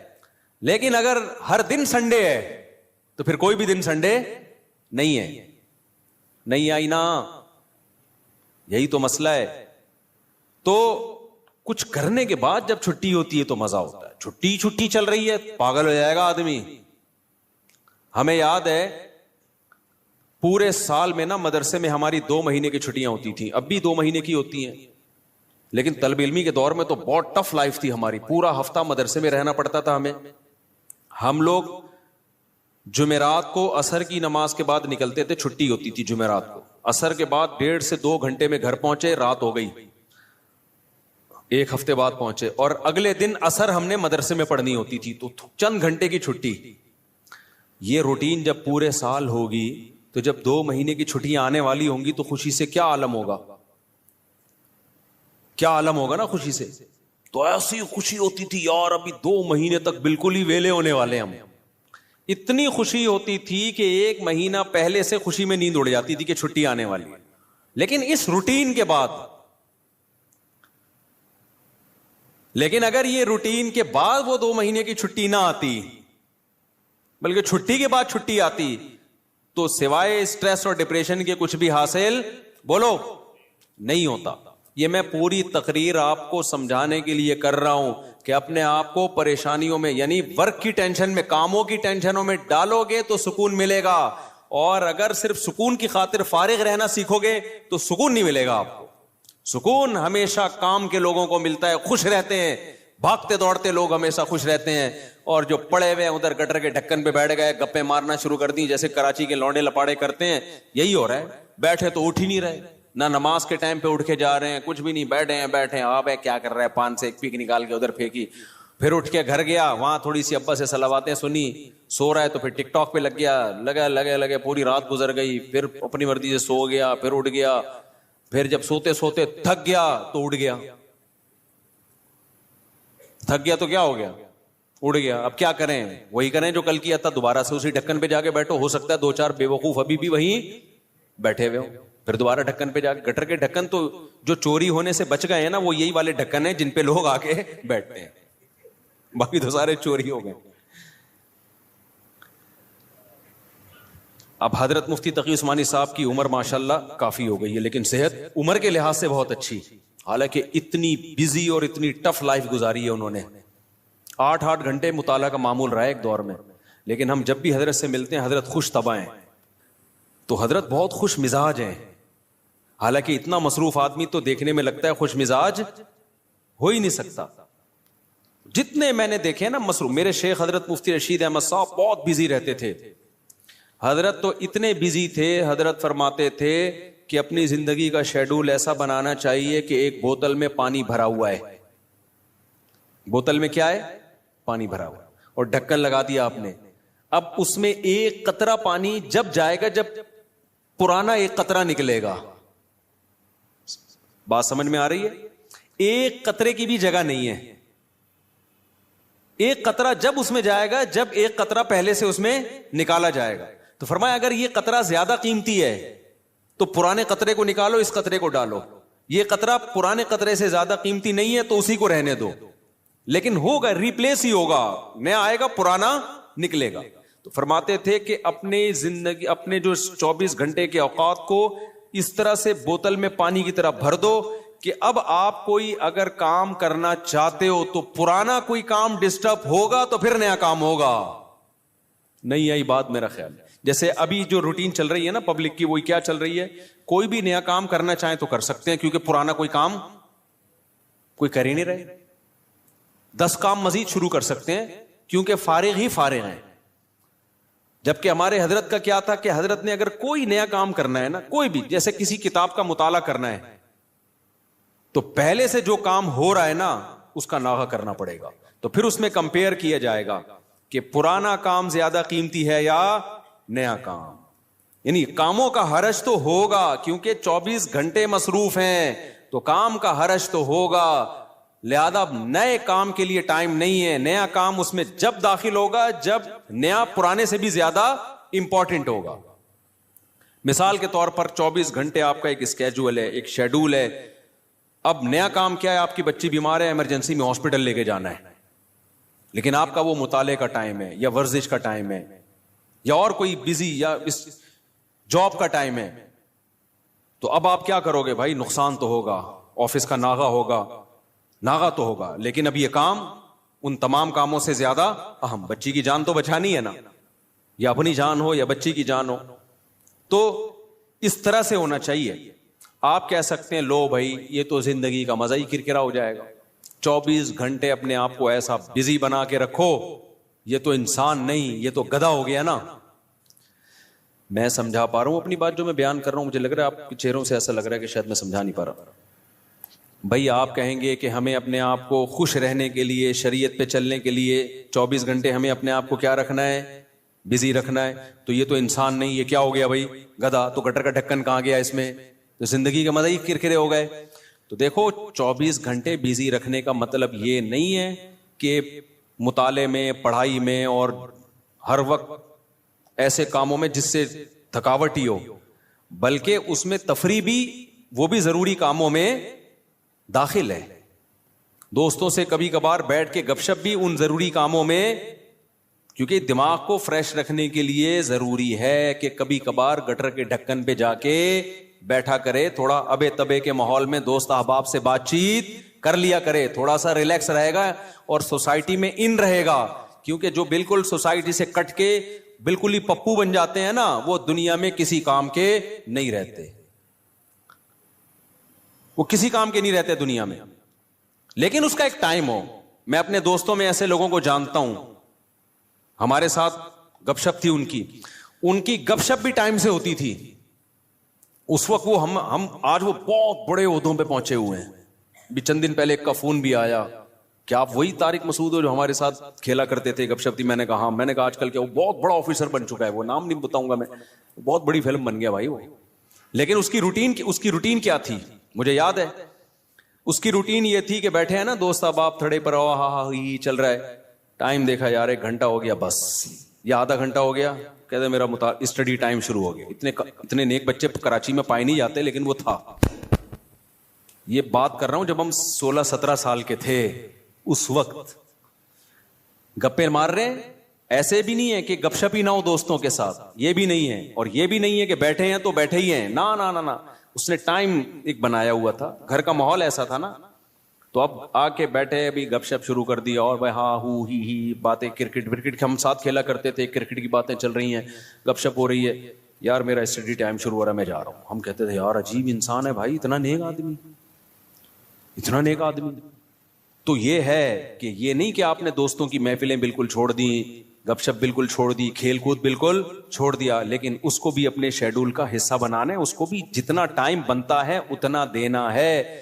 اب ہو یہ رہا ہے کہ کوئی پلاننگ نہیں ہے, کوئی روٹین نہیں ہے, تو ہم اپنی زندگی اپنی مرضی سے نہیں چلا رہے, ہمیں کوئی اور چلا رہا ہے.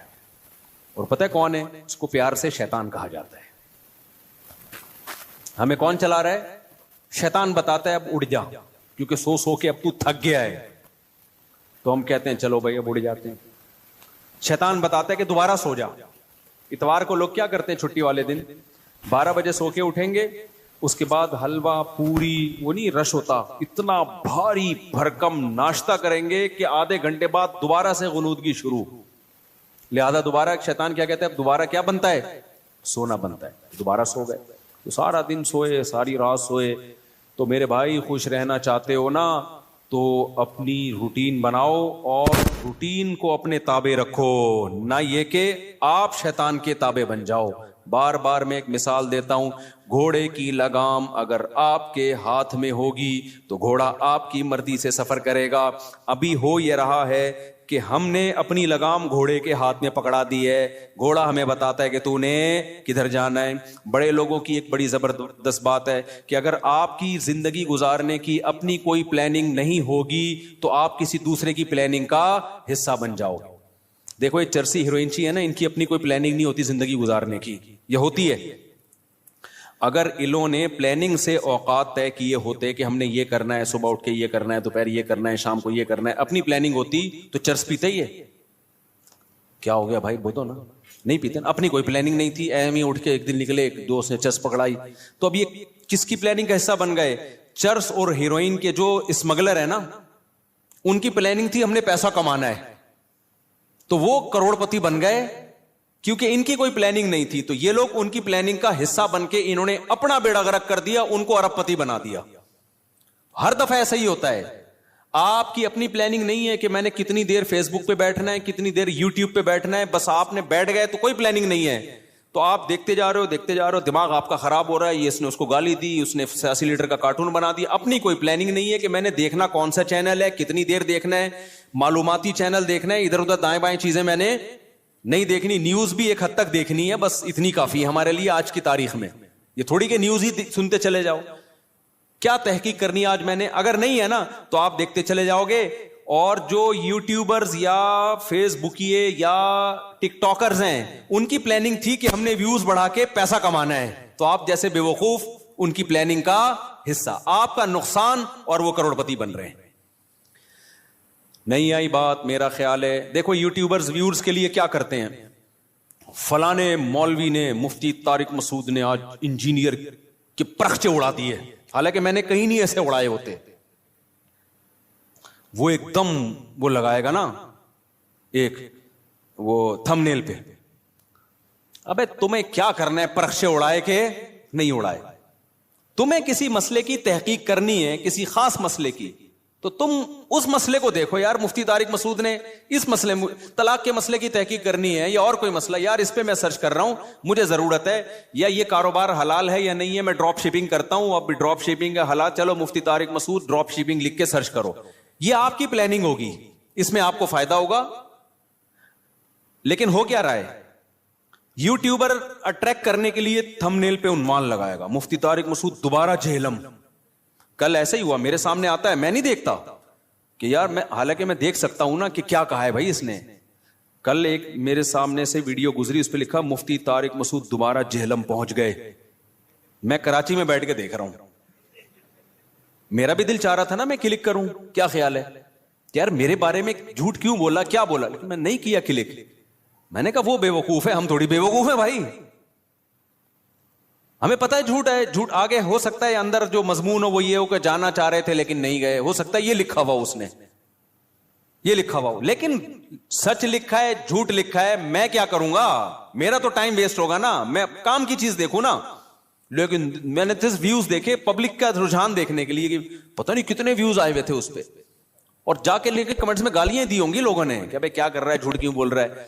لیکن آپ کی جب اپنی کوئی پلاننگ نہیں ہوتی تو آپ دوسروں کی پلاننگ کا حصہ بن جاتے. اب یوٹیوبر کی پلاننگ تھی ویورز کے ذریعے پیسے کمانے, اس کو پتا ہے ایسا عنوان لگائیں گے تو دھڑا دھڑ ویوز آئیں گے, آپ کا ٹائم ویسٹ ہو رہا ہے. آپ نے جب دیکھا پہنچے تو ہیں نہیں, ٹھیک ہے نا, ایسی جھوٹ بولا ہوا اس نے, اس کے پیسے بن رہے ہیں اور آپ کا ٹائم ویسٹ, اور آپ ڈپریشن میں, پھر زبان گندی کر کے گالیاں کمنٹس میں الگ.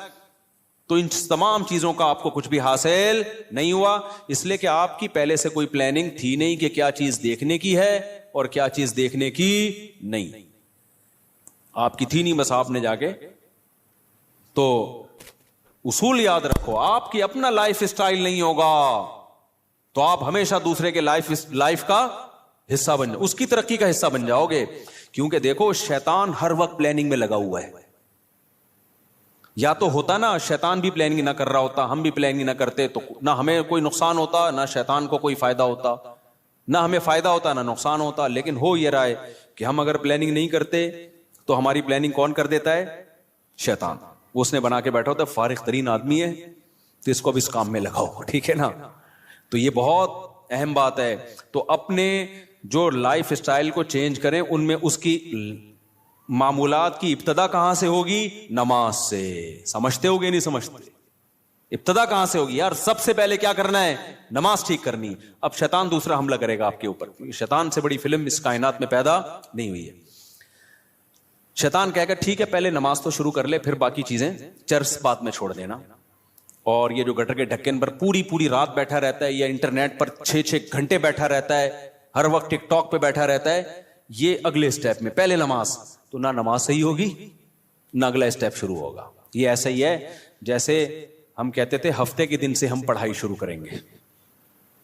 1 جنوری اگلے سال کی 1 جنوری سے, وہ 1 جنوری کبھی آتی ہے یا 1 محرم کبھی آتا ہے؟ وہ کبھی بھی نہیں آئے گا. جب جنوری آئے گی نا, آپ بولو کہ اسلامی سال سے کروں نا, 1 محرم سے کروں گا, میں مسلمان ہوں, میں انگریز تھوڑی ہوں. نہ وہ 1 محرم کبھی آئے گا نہ وہ 1 جنوری. حافظوں کو نا پہلا پارا بہت پکا یاد ہوتا ہے, پتہ ہے کیوں؟ حافظوں کو جوش اٹھتا ہے, یار کچا ہوتا جا رہا ہے, اب دوبارہ سے یاد کرو. تو پہلے پارے سے شروع کرتے ہیں, اس کے بعد جوش ٹھنڈا ہو جاتا ہے, پھر بھولنا شروع کر دیتے ہیں, پھر ناغے کرتے ہیں. پھر کئی دنوں کے بعد خیال ہوتا ہے یار قرآن بھولتا جا رہا ہوں, دوبارہ شروع کرو, پھر پہلا پارا. تو پہلا پکا ہو جاتا ہے, باقی سارا ایسے کہ ایسے ہی رہتا ہے. تو اس لیے پلاننگ میں یہ ہو کہ سب سے پہلے نماز کو مضبوط کرنا ہے, لیکن یہ نہ ہو کہ جب تک نماز ٹھیک نہیں ہوگی باقی چیزیں ٹھیک نہیں ہیں. سب چیزوں کو ایک ساتھ ٹھیک کرنا ہے, سمجھ رہے ہو؟ جس نے یہ کیا نا پہلے یہ پھر وہ, تو نہ یہ ہوگا اور نہ وہ ہوگا. اور ہر کام میں ایکسیلنسی پیدا کرنے کی کوشش تو کرنا ہے, لیکن اگر نہ ہو تو اس کام کو چھوڑنا نہیں ہے, گرتے پڑتے کرنا ہے. آپ نے نیت کر لی, جیسے نمازی بننا چاہتے ہو نا, تو نیت کرنی پڑے گی میں 40 دن تکبیر اولیٰ سے نماز پڑھوں گا, ایک نماز بھی میں 40 دن تک تکبیر اولیٰ سے نہیں چھوڑوں گا. یہ ہے ایکسیلنسی. لیکن اب کیا ہوگا, 2-4 دن کے بعد تھوڑا جوش ہلکا ہوا, ایک دن تکبیر تحریمہ کا ناغہ ہو گیا, تکبیر اولیٰ کا ناغہ ہو گیا, یا نماز کا ناغہ ہو گیا. شیطان کہے گا تیرے بس کا نہیں ہے, اب نہیں ہو سکتا. شیطان سے بولو میں نے ریکارڈ تو بنانا ہی نہیں ہے بھائی, ہو گیا نا دوبارہ سے شروع کر دوں میں, کیا خیال ہے؟ کیونکہ یہ انسان کے ساتھ ہوتا ہے, بہت مشکل ہے بھائی بالکل ایک دم سے ایکوریٹ ہو جانا. گرتے پڑتے ہی لوگ اللہ کی طرف جاتے ہیں. اگر سارے ایک دم سیدھے چلنا شروع ہو جاتے تو یہ حدیث پھر کیوں ہوتی کہ نبی صلی اللہ علیہ وسلم نے فرمایا, اللہ تعالیٰ فرماتے ہیں من تقرب الی شبرا تقربت الیہ باعا, جو ایک بالش میری طرف چل کے آتا ہے میں ایک ہاتھ اس کی طرف چل کے جاتا ہوں, اور جو میری طرف چل کے آتا ہے اتیتہ ہرولا, میں اس کی طرف دوڑ کے جاتا ہوں. یہ حدیث ہے ہی یہ سمجھانے کے لیے کہ آپ پہل تو کرو, آنا تو شروع ہو, گرتے پڑتے ہی آؤ. کچھ آپ کرو گے, کچھ کون کرے گا؟ کچھ اللہ کرے گا.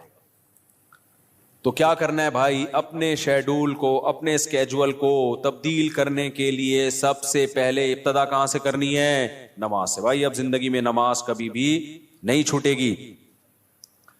اب نماز میں اپنے آپ کو پابند کرنے کے لیے چند چیزیں ہیں. سب سے پہلا کام کیا کرنا ہے؟ ایک دم سے قضاء عمری شروع نہ کرو, زیادہ بوجھ ہو جائے گا. قضاء عمری تو پڑھنا لازم ہے, لیکن پہلے تھوڑا سا اپنے آپ کو ادا نمازوں کا عادی بنا لو. 40 دن تو بناؤ نا کم از کم عادی, پھر اس کے بعد قضاء عمری شروع کرو. ایک دم سے زیادہ بوجھ آ گیا تو نہ ادھر کے رہو گے نہ ادھر کے رہو گے.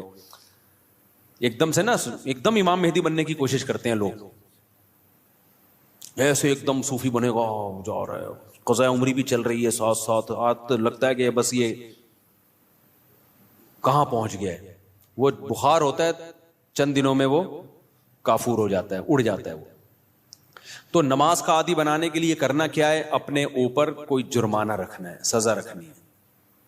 بھائی مجھ سے اگر فجر کی نماز چھوٹ گئی تو اس دن ناشتہ بولو نہیں کروں گا. ناشتہ اسی دن ہوگا جس دن فجر کی نماز ہوگی. سزا دو اپنے آپ کو. حکیم اختر صاحب رحمہ اللہ تعالی فرمایا کرتے تھے, یہ کتنی بڑی بے غیرتی ہے کہ اللہ نے کہا تھا نماز پڑھو فجر کی, آپ اللہ کا حکم آپ سے اتنا سا پورا نہیں ہوا اور صبح پراٹھے کھانے کے لیے ناشتے پہ بیٹھ جاتے. کتنی بڑی بے غیرتی ہے نا, کہ اللہ کی نعمتوں سے تو پھوڑنے کے لیے آ جاتے ہیں, بس جو اللہ نے کام لگایا وہ ہو نہیں رہا. تو غیرت کا تقاضا بھی ہے, فجر گئی تو ناشتہ بھی گیا. اے اللہ اب ہمارے منہ سے تو نوالا اترے گا نہیں. کتنا مزہ آتا ہے صبح ناشتہ کرنے میں نا, آپ کو نہیں آتا, مجھے تو بہت آتا ہے. خیر, کتنا لطف ملتا ہے جب بھوک لگ رہی ہو اور انسان مزے کا ناشتہ کرے. تو یہ اللہ ہم سے کام بہت کم لیتا ہے, نعمتیں ہمیں بہت زیادہ دیتا ہے, اور اس فجر پڑھنے میں بھی ہمارا ہی فائدہ ہے, سکون ہمیں ہی مل رہا ہے, صحت بھی اچھی ہوتی ہے, جلدی اٹھنے میں آکسیجن ملتی ہے. اور صبح کی جو دھوپ ہے نا, یہ جو ٹھنڈی دھوپ ہوتی ہے صبح کی, سرخ دھوپ, یہ وٹامن ڈی بہت تیزی سے بڑھاتی ہے باڈی میں لگے. دھوپ ویسے بھی وٹامن ڈی بڑھاتی ہے چاہے دوپہر کی دھوپ ہی ہو, لیکن صبح کی دھوپ ہے جب سورج سرخ ہوتا ہے, یہ والی دھوپ بہت زیادہ آپ کی باڈی کو مضبوط کرتی ہے, ہڈیوں کو مضبوط کرتی ہے. تو ہمارا ہی فائدہ اس میں. تو اپنے آپ کو نماز کا پابند بنانے کے لیے کیا کرنا ہے؟ بھائی فجر چھوٹ گئی, ناشتہ گیا. ظہر چھوٹ گئی تو کچھ پیسے رکھ لو. ہر آدمی اپنے حساب سے پیسے رکھے کہ اتنے پیسے میں. اب میں یہ نہیں کہوں گا کہ ظہر چھوٹ گئی تو لنچ بھی گیا, کیونکہ سزا اتنی دے انسان جتنی افورڈ کر پائے, ورنہ ہوگا یہ کہ آپ نہ سزا پہ عمل کرو گے نہ نماز. بہت زیادہ سزا دینا بھی ٹھیک نہیں ہے. اب مثال کے طور پر آپ نے کہا کہ فجر گئی تو میں اپنی گردن ہی اڑا دوں گا, تو کون اڑائے گا بھائی؟ خام خب وہ بات کرو نا جو پاسبل ہے. یا فجر ہو گئی تو اپنے آپ کو سگریٹ, فجر گئی تو سگریٹ سے جلاؤں گا اپنے آپ کو, تو سزا اتنی جو افورڈ. یا فجر گئی تو 10 لاکھ روپے صدقہ کروں گا, ایسا نہیں ہوتا. نہ 10 لاکھ صدقہ کرے گا بھائی, اتنا نیک ہوتا تو پڑھ ہی نہ لیتا.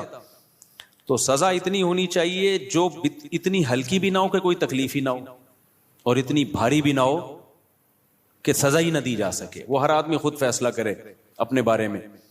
تو اور نبی صلی اللہ علیہ وسلم نے ارشاد فرمایا, دیکھو اسلام میں جتنی فضیلت نماز کی ہے کسی حکم کی اتنی فضیلت نہیں ہے. آپ صلی اللہ علیہ وسلم نے فرمایا, دیکھو قیامت کے دن جب اللہ کا دربار لگے گا, ہم دنیا میں جب کوئی بڑی مجلس ہوتی ہے تو ایسی محفل میں جہاں کوئی حاکم وزیر اعظم آیا ہوا ہو, ہر ایک کی کوشش ہوتی ہے آگے. ڈاکٹر ذاکر نائک کا جب پروگرام, کتنے لوگ یار ہمیں آگے سیٹ مل جائے, ہمیں آگے سیٹ مل جائے. تو یہ تو کچھ بھی نہیں ہے بھائی. اصل تو وہ دربار ہوگا جو اللہ کا لگے گا قیامت کے دن. تو اس میں جس کو آگے سیٹ ملے گی نا, حقیقت میں وہ واقعی فخر کرے گا. تو نبی صلی اللہ علیہ وسلم نے فرمایا اس دن آگے کا ٹکٹ کس کو ملے گا؟ حدیث کا مفہوم بیان کر رہا ہوں کہ نمازوں میں جو سب سے آگے ہوا کرتے تھے, اگلی صف میں ہوا کرتے تھے, کیونکہ اللہ کا ایک دربار دنیا میں لگتا ہے جس میں اللہ نظر نہیں آتا ہمیں, بس ایمان لائے ہیں بھائی اللہ کا دربار ہے, تو وہ غیب ہے. تو اس میں جو آگے آگے ہوگا, تو جب سچی مچی کا دربار لگے گا جس میں اللہ موجود ہوگا, تو نبی صلی اللہ علیہ وسلم نے فرمایا جو صف میں سب سے آگے ہوتے تھے قیامت کے دن بھی وہ اللہ کے ہاں سب سے آگے ہوں گے, اور جو صفوں میں جتنا پیچھے ہوتے تھے قیامت کے دن بھی وہ صفوں میں اتنا پیچھے ہوں گے. کچھ لوگوں کی عادت ہوتی ہے ایک رکعت نکالنا فرض ہے, ہمارے محلے میں ایک صاحب ہوا کرتے تھے, فجر میں لازمی 1 رکعت نکلتی تھی ان کی. اچھا فجر 5 بجے ہو رہی ہے تو وہ 5:05 پہ آ رہے ہیں. ہم ان سے کہتے تھے یار 1 رکعت کیوں نکالتے ہو, تھوڑا 2 منٹ پہلے آ جاؤ. کہتے یار اصل میں رات کو نیند پوری نہیں ہوتی. پھر جب نماز 5:15 پہ ہوئی تو بھی 1 رکعت نکل رہی ہے. یہ ایک بیماری ہے, میں آپ کو بتا رہا ہوں بھائی. اب تو 15 منٹ زیادہ مل گئے نا, تو زیادہ مل کے ان کی نیند اسی حساب سے آگے جا رہی ہے. حتیٰ کہ سردیوں میں جب 6:45 پہ نماز ہو رہی ہے پھر بھی 1 رکعت نکل رہی ہے. تو یہ جو آزار ہوتے ہیں نا کہ یوں ہو رہا ہے بھائی, جس نے پڑھنی ہوتی ہے وہ آ جاتا ہے, نہیں پڑھنی ہوتی, جس کی 1 رکعت نکلنی ہے وہ ایک ہی نکلتی رہے گی قیامت تک. جس کی 2 رکعت نکلنی ہے, اتحیات والے بھی ہوتے ہیں, اتحیات میں آ رہے ہوتے ہیں, وہ ہمیشہ آپ دیکھنا اتحیات میں ہی ہوں گے. اور کچھ ایسے ہوتے ہیں جماعت ہی پوری نکلتی ہے ان کی, وہ ہمیشہ سلام پھیرنے کے بعد تشریف لا رہے ہوں گے, بولے گا ابے یار یہ کیا ہو گیا. تو اور کچھ ایسے ہیں جنہوں نے پڑھنی نہیں ہے. تو جب میں اور آپ کوشش کریں گے نماز کی پابندی کی, تو بھائی تکبیر اولیٰ کی پابندی کے ساتھ صفے اول میں, کیونکہ نبی کی جو بشارتیں آپ صلی اللہ علیہ وسلم نے صف اول کے لیے دی ہیں وہ دوسری صف کے لیے اور آخری صف کے لیے نہیں ہیں. آپ صلی اللہ علیہ وسلم نے فرمایا لوگوں کو اگر پتا چل جائے کہ صف اول میں کتنا ثواب ملتا ہے تو اتنی لڑائیاں ہوں کہ قرآن اندازی کی نوبت آئے. پورا محلہ, وہ جو اجر ملے گا نا قیامت کے دن, جو پروٹوکول ملے گا اللہ کے دربار میں, وہ لوگ اپنی آنکھوں سے دیکھ لینا, وہ قیامت کا منظر اللہ دکھا دیں کہ صف اول والے آج کہاں ہیں. تو نبی نے فرمایا محلے والوں میں جھگڑا ہوگا, ہر آدمی کہے گا تیرے باپ کی سیٹ ہے جو آگے پہلے سے بیٹھا ہوا ہے. صحیح ہے نا, ہر آدمی جھگڑا کرے گا, ابے تیرے باپ کی جگہ ہے جو میں بیٹھوں گا یہاں پہ, وہ کہے گا میں بیٹھوں گا. اتنی لڑائیاں ہوں گی کہ فیصلہ کس سے کیا جائے گا, قرعہ ڈالا جائے گا. آج تم کہ ہمیں اپنی آنکھوں سے دیکھ نہیں رہے, لہذا ایسے پوستیوں کی طرح رڑتے آتے ہیں, وہ بالکل پیچھے بیٹھ رہے. آگے جگہ بھی ہوتی ہے تو کوشش کرتے ہیں پیچھے ہی کھڑے رہیں, کیونکہ تاکہ نکلنے میں آسانی ہو, سلام امام پھیرے اور فوراً بھاگ سکیں ہم. تو وجہ اس کی ہے کہ بھائی اللہ فرماتے ہیں فلا تعلم نفس ما اخفی لهم من قرۃ اعین, کسی نفس کو خبر نہیں ہے ہم نے اپنے نیک بندوں کے لیے آنکھوں کی ٹھنڈک کا کیسا سامان چھپا کے رکھا ہے. تو جو نیک بندوں کے لیے آنکھوں کی ٹھنڈک کا اللہ نے سامان چھپایا ہے, اللہ وہ اگر دکھا دے تو میرے بھائی پھر ہمیں ان تقریروں کی ضرورت نہیں رہے گی. ہم میں سے ہر شخص کوشش کرے گا نماز میں پہلے سے آئے. اچھا جن کو پہلے آنے کی عادت ہوتی ہے نا, ان کو پھر سکون ہی نہیں ملتا بعد میں آنے سے. ہم اپنی مسجد میں دیکھ رہا ہوں, مجھے یہاں 18 سال ہو گئے, 18 سال ہو گئے مجھے یہاں پہ. تو میں 18 سال سے جن کو دیکھ رہا ہوں نا 10 منٹ پہلے آتے ہیں وہ نماز میں, آج بھی وہ نماز میں 10 منٹ پہلے آتے ہیں. حالانکہ وہ بوڑھے ہو گئے, ہارٹ کے مسائل, شوگر کے مسائل, 20 بیماریاں, بے ساکھیوں سے آ رہے ہوں گے, لیکن آئیں گے 10 منٹ پہلے ہی. کیوں؟ وہ کہتے ہیں یار یہ کیسی نماز ہے, سکون تو جب ہی ملتا ہے پہلے سے آ کے بیٹھو, سنتیں آرام سے پڑھو. ایسے بھی یہاں بزرگ تھے جو گھٹنے جواب دے گئے, لیکن آ رہے ہیں 15, انتقال ہو گیا ان کا, اللہ مغفرت فرمائے. پھر جب میں ان کی عیادت کے لیے گھر گیا تو کہتے ہیں بھائی مفتی صاحب بس اتنی دعا کرو کہ جو مسجد کی جماعت ہے نا وہ نہ, کیونکہ ساری زندگی ہم نے صف اول میں نماز پڑھی ہے, اب کوئی غم نہیں ہے سوائے اس کے کہ مسجد کی جماعت چھوٹ گئی ہم سے, مسجد کی ہم سے جماعت چھوٹ گئی. تو یہ نشہ ہے میرے بھائی, سمجھ رہے ہو, صف اول میں نماز پڑھنے کا کیا ہے, یہ نشہ ہے, جس کو لگ جائے وہ بڑھاپے میں بھی نہیں چھوٹتا. ہمارے حضرت مفتی رشید احمد صاحب بھی بہت زیادہ تکبیر اولیٰ کے پابند تھے, آخری عمر میں ان کے بھی کو بھی ظاہر ہے ایک ایج ہوتی ہے. تو جب وہ نیچے آتے تھے نا نماز پڑھنے کے لیے اتنا خوش ہوتے تھے, کہتے تھے یہ اللہ کا اتنا بڑا فضل ہے کہ نماز نہیں چھوٹ رہی مجھ سے.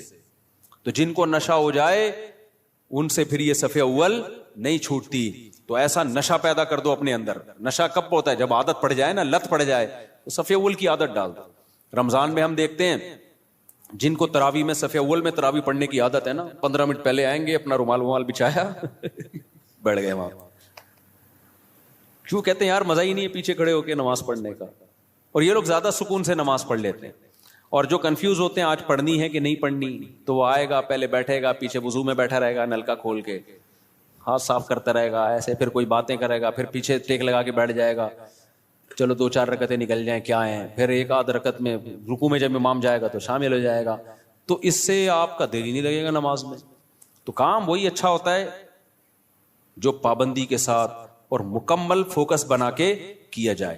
نبی صلی اللہ علیہ وسلم نے ہر چیز میں احسان کا حکم دیا. پتہ ہے آپ کو احسان پتہ ہے کسے کہتے ہیں؟ ایکسیلنسی. جو کام کرو خاندانی طریقے سے کرو. ہم جو بھی کام کرتے ہیں پتہ ہی نہیں چل رہا ہوتا کہ کرنا چاہتا بھی ہے کہ نہیں چاہتا. وہ شادی والی بات ہے. نہیں کرو بھائی دوسری شادی، کرنا ہے تو پھر کرو خاندانی طریقے سے. پھر ایسی کی تیسی. کل بھی ایک کیس آیا نا، اصل میں کیس ہی یہی آ رہے ہیں آج کل. کیا کریں، کیس آیا کہ وہ شادی کر لی ہے، اب اس پہ دباؤ ڈال رہے ہیں طلاق دے دو طلاق دے دو، اور وہ لڑکی والے اس کے سر پہ دوسری کو دے دو. تو میں نے کہا کرنا ہی نہیں تھا جب دم نہیں تھا. جو کر لیا تو بولا جاؤ تمہاری ایسی. اب میں نے کہا اگر ڈر گیا نا، کنفیوز ہو گیا یار دوسری کو چھوڑوں نہیں چھوڑوں، میں نے کہا اس سے ڈپریشن میں جائے گا. کام تو کر لیا، اب بول بھائی میرے ٹکڑے کر دو، مجھے بم سے اڑا دو. میں نے کہا اس میں سکون ملے گا. میں نے کہا دیکھو میں تمہیں سمجھا رہا ہوں سکون مل رہا ہے نا؟ کہتے ہیں ہاں مل رہا ہے. میں نے کہا اس سے مطلب یہ سکون اسی میں ہے. ہو گیا ایسے کی تیسی. ہم لوگ بولیں گے 2 نمبر ہے، بولے ہم 2 نمبر ہیں. لوگ بولیں گے برا آدمی، بولے ہم ہیں، ہم کم نے کب کام بہت نیک آدمی ہے. تو جو بھی کام ایکسیلنسی کے ساتھ ہوتا ہے. صحابہ کرام جب نماز پڑھا کرتے تھے کتنے خشوع و خضوع سے پڑھا کرتے تھے، تبھی نمازوں میں ان کو مزہ آتا تھا. ہم نماز پڑھ رہے ہوتے ہیں، مسجد کی طرف آ رہے ہوتے ہیں ایسے جیسے قبر سے مردے کو اکھاڑا جا رہا ہے، بستر سے ایسے اٹھتے ہیں، مسجد میں ایسے آتے ہیں جیسے پولیس جیل کی طرف لے کے جا رہی ہے. پھر وہاں بیٹھے ہوتے ہیں بار بار، کبھی یوں کر کے دیکھ رہے ہیں، کبھی پیچھے مڑ مڑ کے امام کو دیکھ رہے ہیں کہ آ کیوں نہیں رہا. بھائی تمیز سے منہ نیچے کرے بیٹھ جاؤ. 30 سیکنڈ لیٹ ہو جائے گی نا نماز زیادہ سے زیادہ. پھر سلام کے بعد فوراً ایک دم نا ایسے جیسے توے پہ بٹھایا ہوا ہے، ہلنا شروع ہو جائے گا کہ اٹھوں کیسے میں یہاں سے. سکون سے. نبی صلی اللہ علیہ وسلم نے فرمایا جتنی دیر انسان نماز کے انتظار میں ہوتا ہے اللہ کی ہاں اتنی دیر نماز ہی کی حالت میں ہوتا ہے. وہ اس کو نماز کا ثواب ملتا رہتا ہے، اس کو نماز کا ثواب ملتا رہتا ہے. اور جتنی دور سے چل کے آئے گا، آپ صلی اللہ علیہ وسلم نے فرمایا ہر قدم پہ اللہ ایک نیکی دیں گے اور ایک گناہ اس کا معاف کریں گے. تو کتنے فضائل ہیں میرے بھائی نماز پڑھنے کے. نبی صلی اللہ علیہ وسلم نے فرمایا، کیا پیاری حدیث ہے یار، اس سے تو بڑا مزہ آتا ہے. نبی نے فرمایا کہ میری امت قیامت کے دن اپنی چہروں کی سفیدی سے پہچانی جائے گی، کیونکہ اتنا وضو کیا ہوگا نا اس نے زندگی میں. اب جو 15 سال کی عمر سے نماز پڑھ رہا ہے، 15 دفعہ روزانہ دن میں منہ دھوتا ہے کہ نہیں دھوتا؟ اور یہ وہ منہ کا واش کرنا نہیں ہے جو گورے واش کرتے ہیں، یہ عبادت کے طور پہ منہ کا دھونا ہے. یہ جو ہم چہرہ دھوتے ہیں دن میں 15 دفعہ، بازو دھوتے ہیں دن میں 15 دفعہ، پاؤں دھوتے ہیں دن میں 15 دفعہ، 3 دفعہ دھویا جاتا ہے نا. تو یہ صرف واشنگ نہیں ہے کہ سروس ہو رہی ہے آپ کی، یہ دھونا بطور عادت ہے یا عبادت کے طور پر ہے؟ بتاؤ. یہ عبادت کے طور پہ دھویا جا رہا ہے، منہ اللہ نے حکم دیا. تو آپ سوچو جس نے 40 سال 50 سال اللہ کے حکم پہ دن میں 15 دفعہ منہ دھویا ہوگا، تو کیا اس کے چہرے پہ کوئی ایسی علامت نہیں ہوگی جس سے پتا چل جائے کہ اس کا چہرہ دوسرے چہروں سے بہت پاکیزہ ہے؟ کیونکہ اس بار بار منہ دھونے سے جو منہ کے گناہ ہیں، بازوؤں کے گناہ ہیں، پاؤں کے گناہ ہیں، وہ دھل رہے ہیں، ان میں روحانیت پیدا ہو رہی ہے، نورانیت پیدا ہو رہی ہے. یہ نورانیت دنیا کی آنکھوں سے نظر نہیں آتی، لیکن یہ نورانیت قیامت کے دن اللہ ایسی آنکھیں دے دیں گے جس سے لوگوں کو یہ نورانیت نظر آنا شروع ہو جائے گی. غرم محجلین. آپ نے فرمایا کہ اتنا واضح ہوں گے نا اہل اسلام قیامت کے دن جو نمازی تھے، اتنے واضح ہوں گے نا ان کے چہرے، فرمایا جیسے سارے سیاہ گھوڑے ہوں اور ان میں ایک سفید پیشانی والا گھوڑا ہو اور اس کے سفید پاؤں ہو. گھوڑوں میں یہ بڑی خوبصورتی سمجھی جاتی تھی کہ مکمل سیاہ ہو لیکن پیشانی کیا ہو؟ سفید، اور پاؤں کیا ہو؟ سفید. صرف پاؤں میں سفیدی کے نشان سے گھوڑے میں بڑا حسن پیدا ہوتا ہے. تو آپ نے فرمایا کہ سارے سیاہ گھوڑوں میں اگر سفید پیشانی والا گھوڑا ہوگا تو فوراً الگ پہچان ہوگی کہ نہیں ہوگی؟ ہے بھائی ایک گھوڑے ہیں، اب آپ کا گھوڑا ان گھوڑوں میں مکس ہو گیا سب کے کلر، تو آپ جا کے غور سے دیکھو گے، لیکن آپ کا گھوڑا سفید پیشانی والا تھا، باقی سارے کالے، فوراً پہچان جاؤ گے بھائی یہ کس کا گھوڑا ہے؟ یہ میرا. تو نبی نے فرمایا میں اپنے امتیوں کو پہچاننے میں کوئی کنفیوژن نہیں ہوگی، کیونکہ وضو کی کثرت کی وجہ سے سب کے چہرے نورانی ہوں گے، سفید ہوں گے. سب کے بازو کیا ہوں گے؟ نورانی اور سفید. جتنا ایریا وضو میں کور ہوتا ہے نا سارا سفید ہوگا. سفید کا مطلب نور، نور نکل رہا ہوگا اس سے، نورانی چہرے ہوں گے. تو یہ ہلکی چیز نہیں ہے بھائی نماز کا قائم کرنا. شاعر اسلام، شاعر اسلام میں سے دیکھو ہر مذہب کا کوئی خاص نشان ہوتا ہے جس سے پتہ چل جاتا ہے یہ آدمی اس مذہب سے بلونگ کرتا ہے. ہوتا ہے کہ نہیں ہوتا؟ ہندو عورتوں کے یہاں کیا ہوتی ہے بولو؟ ٹیکا بندیا ہوتی ہے نا. تو جس عورت کی ہوتی ہے ہمیں فوراً پتہ چل جاتا ہے یہ کیا ہے بھائی. منہ سے بولنے پر گورنمنٹ نے پابندی لگائی ہے تو ٹھیک ہے بھائی. جس خاتون کے یہاں ٹیکا ہوتا ہے 99% چانس ہوتا ہے کہ یہ کیا ہے، ہندو ہے، ہندوؤں کا کلچر ہے. یہاں سلیب لٹکا ہوا ہے تو فوراً پتہ چل جاتا ہے بھائی یہ کیا ہے، یہ عیسائی ہے. خاص علامات ہوتی ہیں ان کی. اور اسی طرح یہودیوں کی ایک خاص کیپ ہوتی ہے، اتنی سی کیپ یہاں رکھی ہوئی ہوتی ہے. ماشاءاللہ داڑیاں تو ایک اچھا کام کرتے ہیں، بڑی داڑھی رکھتے ہیں. چھوٹی سی یہاں کیپ ہوگی، خاص ڈریس ہوتا ہے ان کا. پہلے تو ہمیں یہودی کہیں نظر ہی نہیں آئے تھے کراچی میں. اب دنیا میں ٹریولنگ ہوتی ہے تو بہت سارے، میں تو بعض دفعہ دم کروانے جانے لگا تھا. میں نے کچھ لگ رہا ہے بخاری کے کوئی استاذ بیٹھے ہوئے، اتنے داڑھی کی وجہ سے ویسے چہرہ تو نورانی ہو ہی جاتا ہے. اتنی بڑی بڑی داڑھی امریکہ میں اور کینیڈا میں، تو جاپان میں بھی میں نے دیکھے. تو میں سمجھا کہ کوئی بخاری پڑھانے والے مدرسے کے استاذ ہیں. میں نے کہا جا کے دم کراتا ہوں. انہوں نے کہا رکھ کے چماڑ لگے گا، دم نہیں کرا بھائی یہ یہودی. تو ہانگ کانگ میں دیکھے ہم نے اتنی بڑی بڑی داڑھیوں والے یہودی. تو اس لیے میں غامدی صاحب سے کہتا ہوں کہ یہودیوں سے عبرت حاصل کرو. یہودیوں کا مذہب اتنا پرانا، پھر بھی داڑھی کا انکار نہیں کیا اب تک انہوں نے. اتنے لبرل، اتنے سیکولر ہو گئے کیونکہ تورات میں داڑھی لکھی ہوئی ہے. موسیٰ علیہ السلام کی تعلیمات میں تھا داڑھی بڑھاؤ. تو کتنا کچھ یہودیوں نے اپنے دین کو چینج کر لیا، داڑھی اپنے مذہب سے نہیں نکال سکے. اور ہمارے مسلمان اسکالر، جبکہ ہمارے پاس نبی کی بخاری مسلم کی صحیح حدیثیں، آف اللحا، داڑیاں بڑھاؤ. خود نبی کی داڑھی، اور حکم دیا جا رہا ہے رکھو نہیں بڑھاؤ. تبھی کم از کم ایک مٹھی واجب ہے، اس لیے کہ بڑھانے کا حکم ہے. اگر ایک مٹھی سے بھی کم ہوگی تو بڑی بھی تھوڑی ہوگی. پھر وہ اہل حدیث تو اس کی ظاہر پر عمل کرتے ہیں کہ بھائی بڑھاؤ. اچھا اس میں لوگ اہل حدیثوں کا مذاق اڑاتے ہیں، اتنی بڑی بڑی داڑیاں. میں کہ تم مذاق مت اڑاؤ. وجہ اس کی ہے کہ بہرحال وہ کس کا سہارا لے رہے ہیں؟ حدیث کا سہارا لے رہے ہیں. آف اللحا، کیونکہ کسی صحیح حدیث میں ہمیں داڑھی چھوٹی کرنے کا حکم نہیں ملتا. تو اس لیے اب کسی کا مذاق اڑانا اس بیس پہ کہ وہ بڑی داڑیاں رکھ رہے ہیں اور یہ غلط ہے بھائی. وہ اس میں سہارا کس کا لے رہے ہیں؟ نبی کی حدیث کا. آف اللحا، چھوڑ دو اپنے حال پہ. ہم عبداللہ بن عمر کے قول سے استدلال کرتے ہیں، ان کے عمل سے، کہ وہ ایک مٹھی سے زیادہ کاٹ دیا کرتے تھے اور صحابہ نے کسی پر ان پر اعتراض نہیں کیا. تو یہ گنجائش ہے. تو لیکن نص تو ہے نا بہرحال ان کے پاس، تو اس میں مذاق نہیں بنتا کہ آپ مذاق اڑانا شروع کر دیں یا کسی کی نیت پہ شک کرنا شروع کر دیں. بہرحال اسلام میں حکم داڑھی کاٹنے کا نہیں ہے، کس کا ہے؟ بڑھانے کا. تو غامدی صاحب نے کیا کیا؟ انکار کر دیا کہ ایکچولی کلچر تھا. بھائی کلچر تھا تو نبی آرڈر کیوں دے رہے ہیں؟ نبی ان کا کلچر تو عربوں کا کھجور کھانا بھی تھا، تو آپ نے کھجور کھانے کے آرڈر دیے ہیں؟ کہ عربوں کا کلچر تھا لنگی پہننے کا، آپ نے کہیں لنگی کا آرڈر دیا ہمیں؟ عربوں کا کلچر تھا گدھے کی سواری کا، تو آپ نے آرڈر دیا ہمیں گدھے کی سواری کرو؟ بھائی بطور مذہب اور بطور دین کے داڑھی بڑھانے کا آپ نے حکم دیا ہے، کیونکہ آپ نے فرمایا 10 چیزیں پیغمبروں کی فطرت ہیں. تو فطرت کی مخالفت تغییر خلق اللہ کہلاتی ہے. ان میں داڑھی بڑھانا، مونچھیں گھٹانا، بغلوں کے بال صاف کرنا. تو کیا بغلوں کے بال صاف کرنا آپشنل ہے؟ کیا کرو نہ کرو آپ کی مرضی؟ نہ نہ نہ، کاٹنے پڑیں گے آپ کو. ناخن کاٹنا، یہ سب ایک ہی حدیث کا حصہ ہیں. تو جیسے ناخن کاٹنا واجب ہے، آپشنل نہیں ہے. بغلوں کے بال صاف کرنا اس حدیث کی روشنی میں واجب ہے، آپشنل نہیں ہے. بول دو نا، مجھے شک ہونے لگتا ہے کہ بڑھائی بھی ہوں گی. زیر ناف بال صاف کرنا واجب ہے، آپشنل نہیں ہے. تو اسی حدیث میں بھائی داڑھی بڑھانے کا حکم دیا جا رہا ہے، تو وہ کیسے آپشنل ہو گیا؟ اس کا کلچر، نبی کلچر بیان کرنے کے لیے تھوڑی آئے ہیں. نبی کیا بیان کرنے کے لیے آئے ہیں؟ حدیث، اللہ کا حکم بیان کرنے کے لیے آئے ہیں.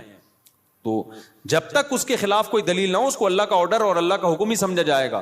تو یہودیوں نے اپنے مذہب سے داڑھی نہیں نکالی، تو یہ مذہب کا آرڈر. سکھوں سے عبرت حاصل کرو. جب میں کینیڈا کے ایئرپورٹ پہ اترا ہوں، مجھے اتنی بڑی بڑی داڑھیوں والے سردار نظر آئے. حالانکہ ایئرپورٹ پہ وہ جاب کر رہے ہیں، کوئی مینیجر ہے، کوئی پائلٹ ہے، داڑھی سب نے رکھی. 99 جو میرا تجزیہ غلط بھی ہو سکتا ہے، کیونکہ ہو سکتا ہے جنہوں نے داڑھی کاٹی ہوئی مجھے پتہ ہی نہ چل رہا ہو کہ یہ سکھ ہے یا کچھ اور، لیکن انہوں نے رکھی ہوئی ہے. وہ اپنے مذہب کو نہیں چھوڑتے. شرم سے ڈوب مرنے کا مقام ہے میرے بھائی. پھر ہم لوگ کے لیے کیا خیال ہے؟ اور غامدی صاحب نے تو انکار ہی کر دیا. تو ہمارے تو پیغمبر دیکھو یوسف علیہ السلام سے زیادہ کوئی خوبصورت تھا، لیکن آپ کی بھی کیا تھی؟ داڑھی. اور جمال میں سب سے زیادہ جمال اللہ، حسن الگ چیز ہے، جمال الگ چیز. حسن میں سب سے بڑا درجہ یوسف علیہ السلام کا، لیکن جمال جو حسن کے سے اوپر کی چیز ہے، وہ جمال سب سے زیادہ اس کائنات میں نبی صلی اللہ علیہ وسلم کو اللہ نے دیا ہے، اور یہ حدیث سے ثابت ہے. لیکن آپ صلی اللہ علیہ وسلم کی بھی داڑھی تھی. اس لیے میں غامدی صاحب اور ان کے فالوور سے کہتا ہوں کہ آپ سے نہیں رکھی جا رہی، آپ توبہ استغفار کر لو، لیکن انکار مت کرو بھائی. آپ تحریف دین جو ہے یہ زیادہ بڑا جرم ہے، تو اور ہمت کر کے رکھ لو. کیا جا رہا ہے یار. خیر، تو کہاں سے کہاں بات چلی گئی، کیا بات کر رہا تھا میں؟ ہاں، میں کہہ رہا تھا اسلام کے شعائر ہوتے ہیں نا، جیسے ہندوؤں کا ایک خاص شعار ہے، سکھوں کا ایک خاص شعار ہے، داڑھی ہوتی ہے، پگڑی ہوتی ہے، یہ ان کا شعار ہے. عیسائیوں کا سلیب ہے. تو مسلمانوں کا شعار کیا ہے؟ مسلمانوں کا شعار کوئی خاص لباس نہیں ہے. شاعر اسلام میں سب سے بڑی چیز ہے نماز، کہ 5 ٹائم مسلمان مسجد میں حاضری دیتا ہے. یہ دنیا میں کوئی مذہب اپنے عبادت گاہوں میں 5 ٹائم حاضری دیتا ہے؟ ہندو ہفتے میں 1 بار، باقی انہوں نے چھوٹے چھوٹے بھگوان گھر میں ہی رکھے ہوئے ہیں. صحیح ہے نا، وہ ان کی روزانہ عبادت کریں، صبح شام کریں، یہ ان کا ہیڈک ہے. لیکن واحد ایک اسلام مذہب ہے جو آپ کو عبادت خانے میں کتنی دفعہ بلاتا ہے؟ 5 بار. تو مسلمان اپنی روٹین میں 5 ٹائم، تو یہ 5 ٹائم ایسی چیز ہے عبادت جو چھپنے والی نہیں ہے. آپ کسی غیر مسلم کے ساتھ رہو گے، اس کو 1-2 دن میں پتا چل جائے گا بھائی ان کے تو 5 ٹائم اوقات ہیں، یہ تو ہر تھوڑی دیر کے بعد ان کو نماز کے لیے جانا ہوتا ہے. تو یہ شاعر ہے، اس سے پتا چلے گا کہ آپ مسلمان ہو یا کافر ہو. صحابہ کے دور میں اسی سے پتا چلتا تھا. دیکھو نبی صلی اللہ علیہ وسلم نے جب دعوت دی نا عرب کے قبائل کو، تو بہت سے قبائل مسلمان ہو گئے، بہت سے مسلمان نہیں ہوئے. تو پھر آپ نے جہاد شروع کیا. تو حدیث میں آتا ہے، کیونکہ کوئی معاہدہ تو تھا نہیں نا، جنگ تھی، تو آپ صلی اللہ علیہ وسلم لشکر لے کے جاتے، اس علاقے کے قریب پڑاؤ ڈالتے کہ ابھی ہم نے اس پہ حملہ کرنا ہے. تو دیکھتے کہ فجر کی اذان کی آواز آتی ہے کہ نہیں آتی. اگر فجر کی اذان کی آواز آئی، اس کا مطلب یہ کیا ہے؟ مسلمان ہے، چھوڑ دو. اذان کی آواز نہیں آئی، بھائی یہ اسلام قبول ہی نہیں کیا. تو اذان اور نماز، یہی وجہ ہے کہ صحابی رسول کہتے ہیں کہ نبی کے دور میں نا بدترین سے بدترین منافق، جس کا سب کو پتا ہوتا تھا کہ یہ کمبخت اندر سے کافر ہے، صرف فیور لینے کے لیے مسلمان ہے، کمبخت، وہ بھی جماعت کی نماز میں آتا تھا. کیونکہ اگر وہ نماز میں نہیں آتا نا تو مسلمان سمجھتے کہ یہ کمبخت ابھی، یہ تو اس نے شو کر دیا کہ میں کافر ہوں. تو ایمان اور کفر کا فرق نماز سے سمجھا جاتا تھا. تو آج توحید کے بعد جس حکم کی سب سے زیادہ دھجیاں اڑائی جا رہی ہیں، وہ کون سا حکم ہے؟ وہ نماز ہے. میں بار بار قرآن کی آیت پیش کرتا ہوں نا، کہ اگر نماز چھوڑنے کی تھوڑی سی بھی گنجائش ہوتی، دفتری کاموں کی وجہ سے، کل پیپر ہے آپ کا، یا سردی میں اٹھا نہیں جا رہا، یا آپ کو دل نہیں چاہ رہا، یا بیمار ہیں، تھوڑی سی بھی گنجائش ہوتی، تو سب سے بڑا عذر کیا تھا؟ میدان جنگ میں لڑائی. میدان جنگ میں جب کسی دشمن سے جنگ ہو رہی ہو، اس سے زیادہ ٹینشن والا کوئی حالت نہیں ہوتی. اس میں نماز چھوڑنے کی اجازت نہیں دی ہے بھائی. تو اب کیا رہ گیا؟ تو آپ کو اس لیے اجازت دی جائے فجر کی، آپ کی آج رخصتی ہوئی ہے. دولہا فجر میں اکثر کیا ہوتا ہے؟ شارٹ کہتا ہے اتنے عرصے منتیں ماننے کے بعد میری شادی ہوئی ہے، تو فجر کیوں پڑھوں، میں پاگل ہوں کیا؟ وہ یہ سمجھ رہا ہوتا ہے. اور جو محلے کے لوگ ہوتے ہیں نا، جو آپ کے دوست، وہ کسی کو دیکھیں نہ دیکھیں، دولہا کو سب چیک کر رہے ہوتے ہیں آج فجر میں آیا کہ نہیں آیا. بڑے ہوشیار ہیں. دولہا کو سب کیا کر رہے ہوتے ہیں؟ چیک کر رہے ہوتے ہیں. ایک بندے کی، ہمارے دوست کی شادی ہوئی، وہ کبھی بھی فجر میں نہیں آتا تھا. شادی ہوئی تو پہنچ گیا، اور آدھا گھنٹہ پہلے سے آ کے بیٹھا ہوا ہے. میں نے کہا یار تم تو ویسے نظر کبھی نہیں آئے. نماز پڑھتا تھا لیکن جماعت نکل جاتی تھی. نماز پڑھتا تھا مگر جماعت نکل جاتی. میں نے کہا یا تو پورے سال پڑھ رہے ہوتے، اس سال اس رات کو بھی آ جاتے. ہم کہتے چلو یار ہمت کی اس نے. پورے سال کبھی میں نے آپ کو مسجد میں دیکھا نہیں، یعنی نماز پڑھتا تھا جماعت کے بعد آ کے، اور آج آپ آدھے گھنٹے سے آئے ہوئے ہو. کہتے یار سویا ہی نہیں ہوں. تو میں نے کہا نیند ہی نہیں آئی خوشی سے نا، خوشی سے نیند آئی نہیں ہے. تو اب میں نے کہا چلو آج پہلی دفعہ جماعت سے نماز پڑھ کے ریکارڈ قائم کرو. تو میں نے کہا میں تو آپ کو بہت نیک سمجھ رہا تھا, لیکن خیر یہ بھی غنیمت ہے. تو یہ شروع میں ہوتا ہے, خوشی سے نیند نہیں آتی, اس کے بعد کنواروں کو دیکھ دیکھ کے روتا ہے کہ کیسی گہری نیند سوتے ہیں یار, یہ کتنے گھوڑے بیچ کے سوتے ہیں, کوئی ٹینشن نہیں ہے. خیر تو بھائی آج سے عزم کرتے ہو کہ نہیں کرتے؟ سفر ہو, حضر ہو, لڑائی ہو, جھگڑا ہو, پہلے سے پلاننگ کرنی ہے, کیونکہ قرآن نے نماز پڑھنے کا حکم نہیں دیا. یحافظون, حفاظت کا مطلب جس چیز کی حفاظت کرنی ہوتی ہے پہلے سے پلاننگ کرنی پڑتی ہے نا, یا اینڈ ٹائم پہ کرتے ہو. دیکھو بینک سے آپ کو 1 کروڑ روپے لے کے نکلنا ہے, اب یہ حفاظت کرنی ہے کہ نہیں کرنی؟ تو آپ نے کیا کیا, بینک سے 1 کروڑ روپے لے کے باہر آئے, سڑک پہ آ کے سوچ رہے ہو کہ اس کی میں نے حفاظت کیسے کرنی ہے. کیا خیال ہے؟ کیونکہ آپ نے سن لیا تھا کہ 1 کروڑ روپے کی ہم نے حفاظت کرنی ہے, لہذا نکالے, باہر نکلے, اور ابھی شاپر میں پڑے ہوئے. اب آپ کہہ رہے ہو یار میں حفاظت اس کی کرنی ہے, میں نے پلاننگ کرنی ہے. ہو جائے گی حفاظت, کیونکہ ڈاکو پہلے سے پلاننگ کر چکا ہوگا. کہ کچھ بے وقوف ایسے ہوتے ہیں جو پیسے لے کے نکلتے ہیں, نکلنے کے بعد سوچ رہے ہوتے ہیں ان کو کہاں رکھنا ہے ہم نے. تو ایسے لوگوں کی حماقت سے ڈاکو فائدہ اٹھاتے ہیں. تو آپ نے جب حفاظت کرنی ہوتی ہے تو پلاننگ پہلے سے, یار 1 کروڑ کا چیک ہے, کیش لے کے نکلنا ہے میں نے, تو پہلے سے سوچو کہاں سے نکلوں, کن کو ساتھ لے کے جاؤں, کون سا شاپر ہوگا, بلیک کلر کا شاپر ہوگا, اور اس شاپر میں جوتے ہوں گے, اور جوتے کے اوپر ٹوپیاں ہوں گی, اور مسواکیں ہوں گی, اور خود بھی دھوتی بنیان, تاکہ دیکھنے میں لگے کہ یہ بھیک مانگنے گیا تھا بینک میں, دھکے دے کے نکال دیا گیا اس کو. ہمارے ایک دوست ہیں دبئی میں, ارب پتی تاجر ہے نا, وہ ڈائمنڈ کا بڑا بزنس ہے. وہ لوگ ڈائمنڈ لے کر آتے ہیں افریقہ سے, افریقہ میں ڈائمنڈ نکلتا ہے نا, وہاں بڑی لڑائی ہے, اتنے سے ڈائمنڈ کروڑوں روپے کا ہوتا ہے. میں نے کہا لاتے کیسے ہو؟ کہتے ہیں بھائی بڑی محنت کرنی پڑتی, ہم جاتے ہیں, حالانکہ اتنا بڑا تاجر ہے وہ دبئی میں, اس کی بہت, میں نے جا کے دیکھا اس کا بزنس نا. تو کہتے ہیں ہم ایسے جاتے ہیں افریقہ کے جہاں پر یہ ڈائمنڈ نکلتا ہے نا, ہم دھوتی پہنتے ہیں, اوپر پھٹا ہوا بنیان, ایسے لگتا ہے کہ بیچارے کو 2 ٹائم سے کھانے کو روٹی نہیں ملی. کہہ رہے ہیں ایسے جا رہے ہوتے ہیں خراما بالکل غریبوں والا, لوگ سلام کر رہے ہوتے ہیں, ہو سکتا ہے کوئی 5 روپے ڈال دیتا ہو جیب میں, یار یہ میری طرف سے, منہ بھی ایسا بناتے ہیں کہ لگے کہ کبھی کھانے کو ملا ہی نہیں ہے اس کو. اور کہتے ہیں جو اگلا ہوتا ہے نا, جو ہمیں ڈائمنڈ دیتا ہے, وہ بھی ایسا ہی ہوتا ہے. اسے دیکھ کے بھی کوئی یہ نہیں کہہ سکتا کہ اس کی دھوتی میں ڈائمنڈ رکھا ہوا ہے. ایسے کہتے ہیں پارسل ہوتا ہے, وہاں سے آتا ہے, یہاں سے لیا کسی کو. کیونکہ اگر یہ جائے نا لینڈ کروزر میں بیٹھ کے 3 پیس سوٹ اور ٹائی میں, تو ڈاکوؤں کو پتہ چل جائے گا کہ یہاں خربوزے خریدنے نہیں آیا ہے. تو پلاننگ پہلے سے کرنی پڑتی ہے جب چیز قیمتی ہوتی ہے. بینک سے پیسے لینے تو پہلے سے پلاننگ, یار یہ کیش اماؤنٹ لے کے نکلوں گا کیسے, میں کون سے راستے سے جانا ہے, کس گاڑی میں جانا ہے. اور سونے کے تاجر جو میرے جاننے والے ہیں وہ ایسے ہی کرتے ہیں, وہ کہتے ہیں ہم پھٹپٹی سی بائک, اب ایسا نہ ہو ڈاکو پھٹپٹی بائکوں کو لوٹنا شروع کر دیں اس چکر میں.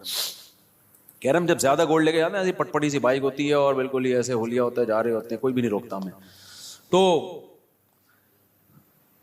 کیا ہوتا ہے, یہ نماز کی بھی حفاظت کے لیے پہلے سے پلاننگ کرنی پڑے گی. اب سفر ہے آپ کا, ٹرین میں جانا ہے, جہاز میں جانا ہے, پہلے سے بھائی نماز کیسے پڑھوں گا. اب جیسے میرا سفر ہوتا ہے نا, تو میں کیا کرتا ہوں, عصر کی نماز اگر ایئرپورٹ پہ ہے, مجھے پتا ہے مغرب جہاز میں ہوگی, تو بھائی جہاز میں وضو کرنا بڑا مسئلہ ہے, تو واش روم سے پہلے فارغ ہو جاؤ, عصر کا وضو مغرب میں چلانا ہے. اب پلاننگ پہلے سے نہیں ہوگی تو عصر کا وضو کر کے نماز پڑھ کے بیٹھ گئے, تھوڑی دیر میں پیشاب آنا شروع ہو گیا.